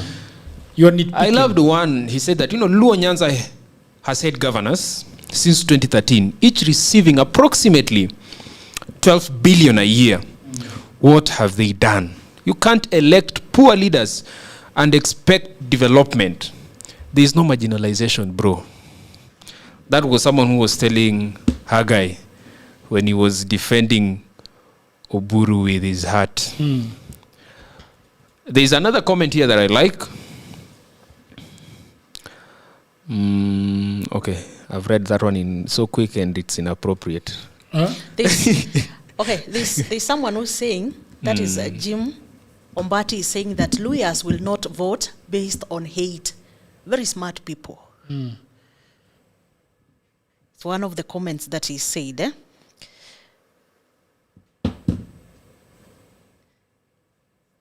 Yes. There is also somebody talking about Nani Adrian, fake lawyer. The reason we are so much against you are somebody is calling again on WhatsApp. Let's try. I don't know why everybody is insisting on calling on WhatsApp. I don't know whether. Hello? Yes, Jagero. Good evening. Very good. That is very clear. How are you doing? I'm doing good, sir. Unfortunately, actually, your phone is off. On the normal calls, I've tried the normal calls. Oh, it is off? Through. Yes. But okay, that could be the problem. But I can see that the Nini is working very well. We have got network. I don't know why that is the case. I think actually somebody is now calling on normal phone right now. But anyway, go ahead. Tell us why are you calling us and what's your name?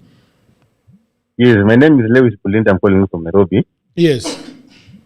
Yes, I want to ask Ade a question. Okay, first of all, why is he sounding so bitter to people like who are trying to change the course of our politics? Because I don't understand. You mean the man in a brown coat?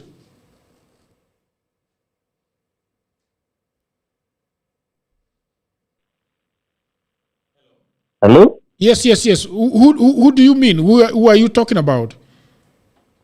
The one in brown, not this Wakili, the other guy. Oh, the one in brown. Yes. He's a bit bitter, eh? A bit bitter. I don't understand why. Because these are the same people who have been lying to Baba. Yes. In 2022 that there's no person who has ever been a deputy president who can clinch power. Then Ruto came. We cannot talk about history when some things have been bypassed. Recently, we had a by-election with Angula's ward. He lost. So you cannot talk about Wetangula having a massive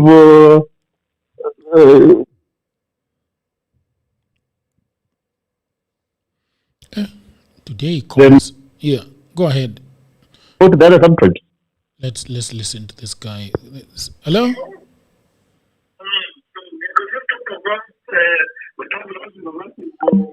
Hello? Hello? Yes, can you hear us? What is your name and where are you calling us from? My name is Nilembe. I'm calling from Sweden. Okay. Yes, ninapenda show yako mimi wanaiwatch hata kama ni baadaye wanaiwatch, so I'm your fan.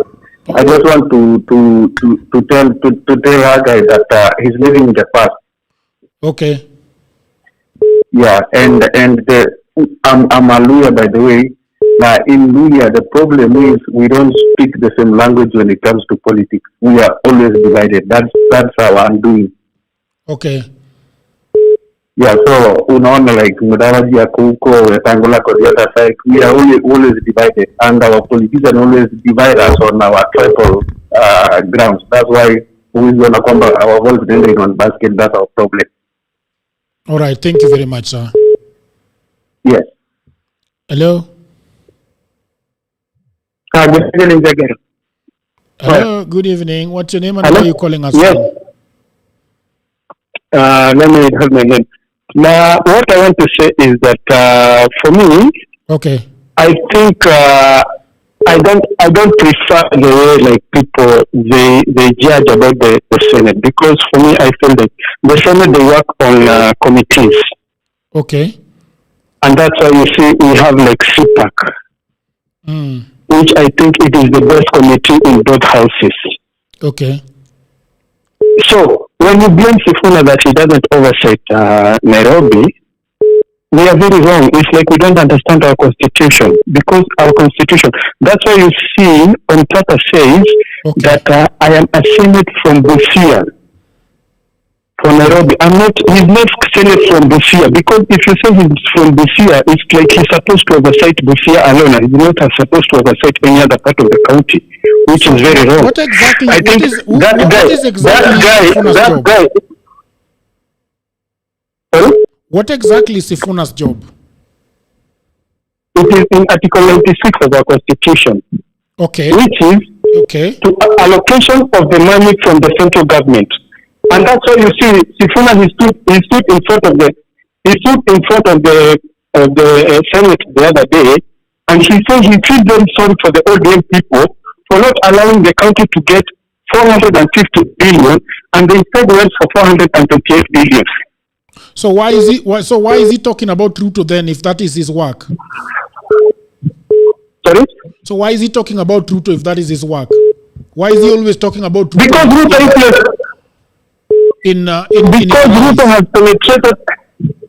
Because Ruto has penetrated the parliament and he is controlling the parliament from State House. But the other day you had Alionia say that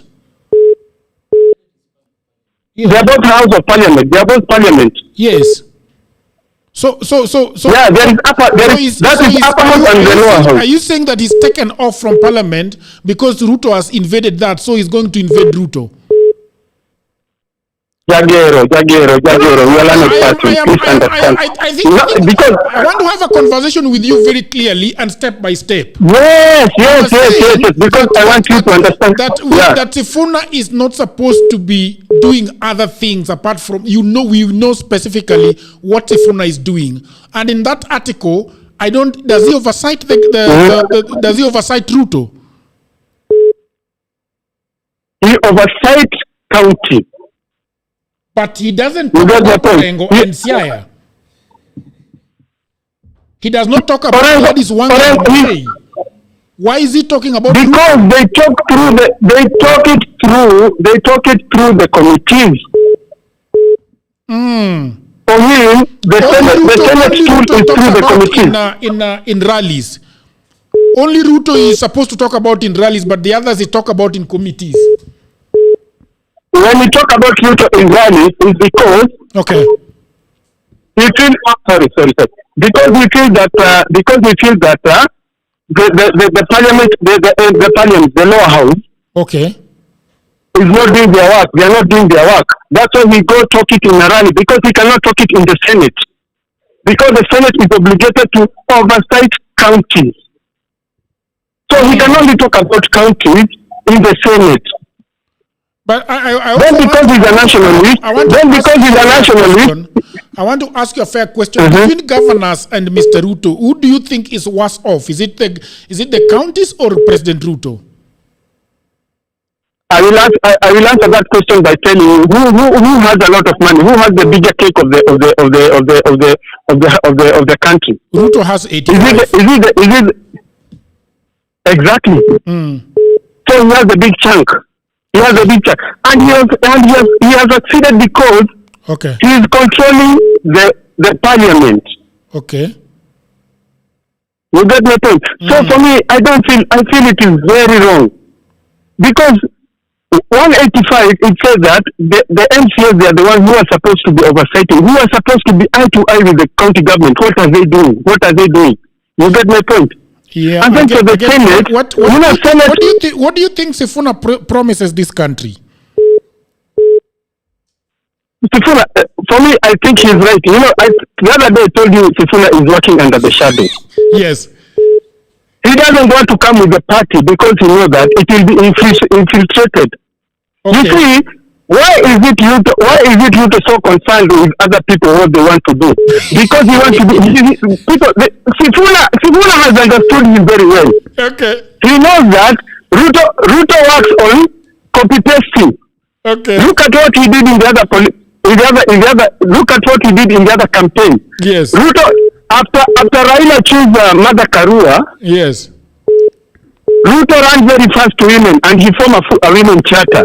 Okay. Did he do what he did in the women charter until today? Okay. Thank you. He said we will have 50%. He said he will have 50% of the women in parliament. That he have now 50% of the women in parliament. Thank you very much.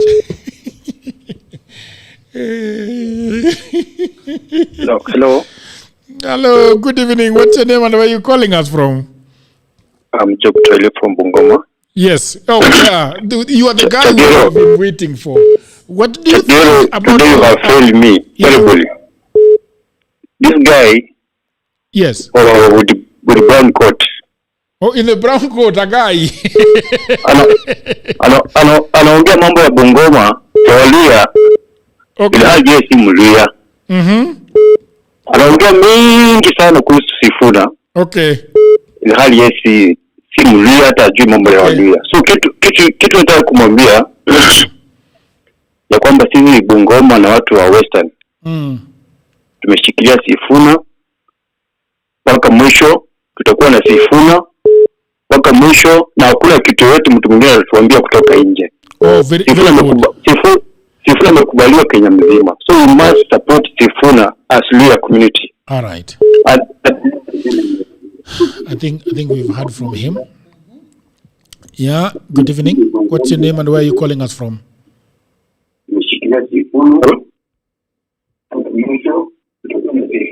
Can you please mute your device you're listening from us so that we don't hear the feedback? I don't like these WhatsApp messages. Hello? Hello, Yes. Good evening. What's your name and where are you calling us from, my brother? This is Vinny. Okay. I'm calling you from Moyale. You're calling us from? Moyale. Moyale. Okay. Talk to us. What do you think about the mada ya leo? Huyu jamaa amevaa koti ya brown huyo. Lakini wanafunzi, can you guys write the name of that guy on the screen surely? His name is a guy. Please write his name, but a guy. Oh, I see. Can you write the name of our caller? Go ahead. Huyu jamaa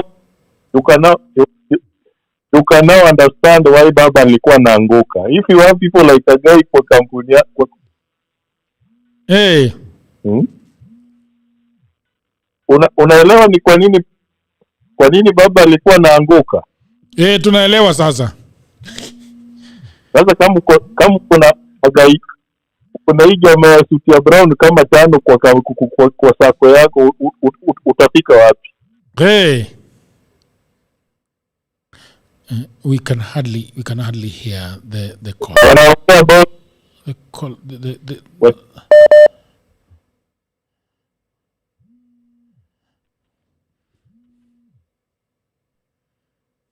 Yeah, so many callers. There we go. Very good call. Hello? Hello, Jakero. Yes. Good evening. What's your name and where are you calling us from my brother? Yes, Hukumu nimerudi tena. Tulikuwa tunaongea neti ikakataa. Ikakataa. Sasa umerudi. Tukumbushe jina lako na mahali unatupigia kutoka. Naitwa Hukumu kutoka Embakasi. Embakasi, how is Embakasi by the way? Embakasi siko sawa. Okay, baridi tu. Baridi ndio mingi. Okay, very good. What do you think about this issue? We were talking about the Luhyas and the Luhyas. First and foremost, I'm a typical Luhya. You are a typical Luhya. A typical Luhya. Yes. Are you Bukusu? Are you Maragoli? Where are you coming from, my brother? From Bungoma. From Bungoma. That makes you a what? I'm not very clear. Bungoma has majority they are Bukusus. Okay. But we've got some other sub-tribes in there. Okay. This is what I want to tell Akai. Okay. I'm glad you've called him by name. Yes. Sababu people from Bungoma and from Wetangula's ward. Okay. Few months ago made a statement. Okay. I don't know if he's aware. A guy is a man who forgets fast. There was a by-election. Yeah, go ahead. There was a by-election. All right. In Chwele Kapchai ward, where Wetangula comes from. All right. And his candidate did not even kind of half of what the opponent got. So, if there's this issue, they are banging on Wetangula. Let them forget. Okay. Number two. All right. In Luhya. But we've had Wetangula, we've had Mudavadi, without a national outlook. Okay. Now the Sifuna today Sifuna walks to Mombasa. Okay. Akona crowd. Akienda in Kuyus akona crowd. Okay. Hata kwa kina haka ikolewa ni Yola. Yes. Akona crowd. Akona crowd. So, Sifuna, usisi ndio Sifuna. Baka mwisho. Asante.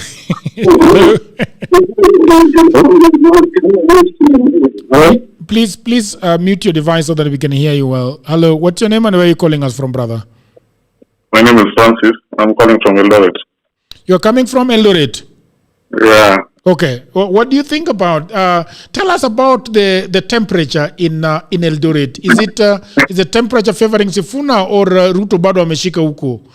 Eldoret is Ruto. There is a Ruto area of course. Okay. But Sifuna, I think Sifuna has he's coming. That's what I can say. Okay. Yeah, and I think I am a bit disturbed. You're a bit disturbed? Yeah. By what, sir? Because if somebody can say that Sifuna has not performed, yes, as a Senate, then I think we have a long distance to go. Yeah. Okay. And then, okay. One thing about Sifuna I can say, okay. I don't. It's somebody who has risen. I'm raised from just nowhere because right. I don't think he has applied for any job to be maybe a SDO for DM. I think he was called. He didn't apply to be a nominee for ODM in Senate. Okay. From what I heard, he was called. No, Sifuna has never said that he wants to be the president. The people say that Sifuna should be the president. So there's something about Sifuna that people should appreciate. Okay. It's not about himself. And every time he talks, he doesn't talk about himself. He talks about teamwork. Even when people are asking what the promise that he's giving to people. But every time Sifuna talks, he talks about, there's a time he was talking about profession. He doesn't know everything. He says that if he works with professions, if he's given a chance. So let's give him a credit where it's due. Sifuna has worked. All right. He has worked and he has risen. Okay. Like a person who knows what he's doing. All right, thank you. So that's all I can say. Thank you very much. Hello? Hello. Yes, what is your name and where are you calling us from, my brother? Good evening, I'm Anthony from Kapsabet. From? Kapsabet. Kapsabet. How is Kapsabet? Kuna baridi kama Nairobi? Kapsabet is very cold, though we are used to it. Okay. Kapsabet and Eldoret, 30 minutes drive. Okay. The feeling in the ground is that Sifuna is our guy. Okay.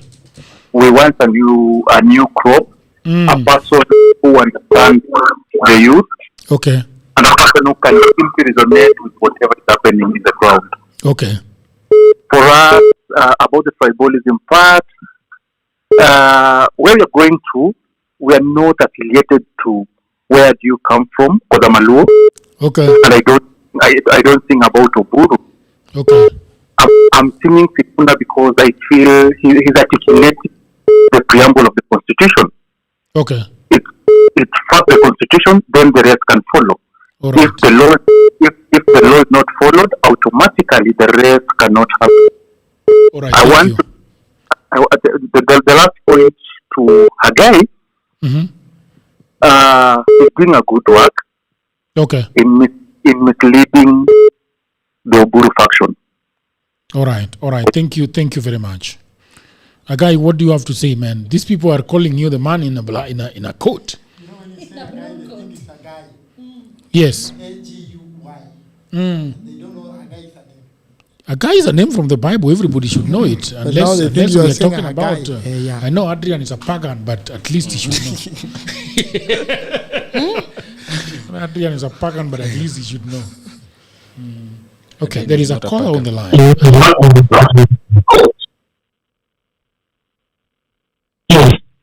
Hello? We can hear you. Hello? This guy has been sleeping. I don't understand what's going on. You've got a gentleman on the call. Hello? Hello. Yes, good evening. Where are you calling us from and what's your good name, sir? Good evening, jina langu ni Yusuf, niko Elgeyo Marakwet. Elgeyo Marakwet, huko ni kwa Ruto, huko ni kwa Sifuna ama huko ni wapi? Kwanza nataka kumwambia Agai kwamba okay, I'm glad you called him.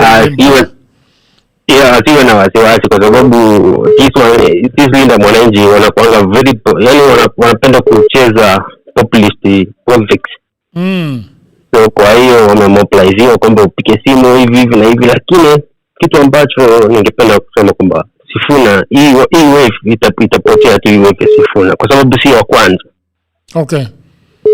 Walianza na Matiang'i, yuko wapi? Wanakwenda kwa Maraga, wako wapi sasa hivi? Lakini hii wave yake itaisha tu, iko karibu tu kuisha, tutatokeza mwingine. Ikiisha tunarudi kwa nani? Ikiisha tunarudi kwa huyu rafiki wa baba, Samuel, ama tunaenda wapi? Unajua kwamba Samuel nasema kwamba yeye si leader, is a politician. Kwa sababu sasa hivi anajua tu kile ambacho kinaendelea, anajua ni wapi atawanasa na ni wapi atawakongea. Okay. So kwa hiyo nafikiri kwamba yeye na siasa yuko mbele. Asante sana brother. Naam, asante. Hello? Yes, Nagero. Yes. How are you, my brother? I am very, very well. Where are you calling us from and what is your name, my brother? I'm George Were. I'm calling from Kajiado. You are George Were calling from Kajiado? Yes. How is Kajiado? Kajiado ni one term ama two term? One term siku zote. One term siku zote? In capital. In capital letters. I want to address Hagai. Okay. There's something with Sifuna. Okay. Sifuna, kama kuna mtu alisoma siasa ya baba is Sifuna. Okay. When you look angalia speeches za Sifuna, it revolves around corruption. Anaongelea kuhusu corruption, human rights, kufuata katiba, devolution, and those are the things inasumbua nchi yetu. Okay. But when a guy sees something wrong with what Sifuna says, then he's anti. Yeye ndio wale watu wanapinga maendeleo, wanapinga katiba. That's number one. Number two, angalia this Luhya and Luo thing. Ukichukua Mjaluo na uchukue Luhya na wasiongee Kiswahili, you can't tell who is who. Okay. These people are brothers. Or from the years, ujawahi sikia kwamba Luhyas are fighting. So when it comes to kwamba, and when you look at the Kenya Kwanza government, it thrives in divide and rule. Okay. All over the tangu nizaliwe mimi sijawahi sikia kwamba there's a difference between Njoroge and Kamau. Okay. But sasa utapata ya kwamba kuna Kimani Chungwa huko anavurutana na watu kama huyu senator wa DCP, there's a problem. Ukikuja Kaluo sasa hivi Wajaluo unapata ya kwamba Onyango is the one fighting Otieno in the terms of Linda Ground and Linda Mwananchi and one term. And the same card pia play in Lowland. Okay. So those are the things in sisi hatutaki. We want one Kenya. Okay. Whereby we are brothers. Hii biashara tunafanya mimi Kajiado na Maluo in Kajiado. Okay. Doing business with Kikuyus, Okay. Doing business with other tribes, but when wakati sasa unakuja kuniambia kwamba the people wenye waelewani, it doesn't make sense. Okay. So Hagai, please, mimi nakuomba tu Sifuna wetu wachana kuguza tafadhali. Asante. We are the Sifuna. Yes. All right. This has been a lot of missed calls. A lot of people are calling. Some are still calling. Watu ni wengi. We can stop it for today and say that it has been a very, very good day. Mr. Guy, welcome to Political Headache. We have got a very, very, very excited town hall on the comments. I think when you go back home, you will read them. We have got very excited callers, and the people of Kenya are very excited. They are always talking about their politics and saying that this is where we want the country to go. You can see people that were born in 2003 are very excited about politics, very excited about their kingpins, very excited. So I want to thank you very much for coming to Political Headache today. Thank you very much. It's been a pleasure. Yes. Adrian is a gentleman that is always here. Okay. He supports Political Headache, Yes. you know, and I really appreciate Mr. Adrian taking your time off your busy, law schedule to come and speak about the issues of this country. And we wish you well with Linda Mwananchi, even as you go to Gopeng tomorrow. Sunday. On Sunday. But I think most of you will be there as advanced teams in Thika. I wish you the very best. Please tell them something that is going to make sense to them. To my co-host today, Tricia, thank you very much. I want to thank Mr. Frank, who is on the deck, together with Howie, Mr. Jontes, who is on camera, the lady Queen Vashti, who has been doing the research today, and a lot of other people, Chieng, who is doing logistics, and the lady who is catering for our guest, Ms. Atieno. When I say a Chieng, Good Mr. team. Adrian lights up. You have Jagero, you have a very wonderful team. Yeah. You have a very wonderful team. Thank you. And how I wish Kenyan leaders can be like your team. Okay. I think we can achieve Vision 2030 Very in 2027. Yeah, thank you Keep very it much. the good work you're But doing. the people of the internet are the star of the show. They gather around the fireplace, they call us, they listen. Yeah, I also, it's the good work which your team is doing now. Yeah. They can able to see and call. You have a very good team, and Thank you. also concern listeners, and I support that. Thank you very much. Yeah. People of the internet, it's always a pleasure. If you're not, subscribed to our channel, please do subscribe. Hit on that notification bell so that when we go on at 7:30, you will be duly notified. Thank you very much. I wish you the best. A beautiful weekend ahead. Tomorrow we are having a group of young people here talking to us, sitting around. And thank you very much. Until another episode, bye for now. For too long, brilliant African minds have watched the world's biggest opportunities pass them by. Not because I think they lack talent, but because they lacked a guide. The International Scholars Program changes that. The International Scholars Program is a one-stop platform that takes ambitious, let me repeat that again, ambitious African students and working professionals alike and walks them all the way to America.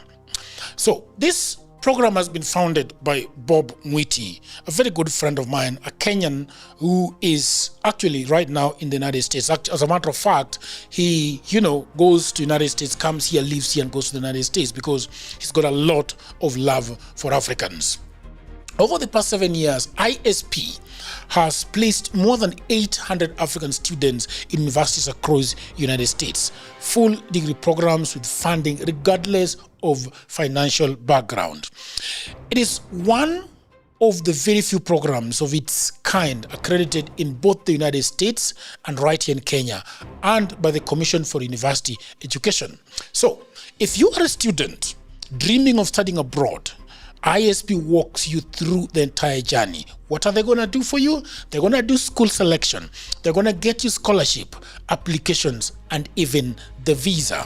And this is the kicker. This is something that I'm very, very, very excited about. If you are already a working professional, so you are here in the country, you are in Kenya, you are in Africa, you are in Zambia, anywhere around Africa, you're a scientist, an engineer, a doctor, a researcher, or any specialist, you can actually qualify for what they call EB2 National Interest Waiver, a U.S. permanent residency pathway. So you don't need to have an employer on the other side.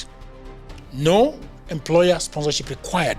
No long visa queues, just your skill recognized on a global stage. To begin, visit internationalscholarsprogram.com.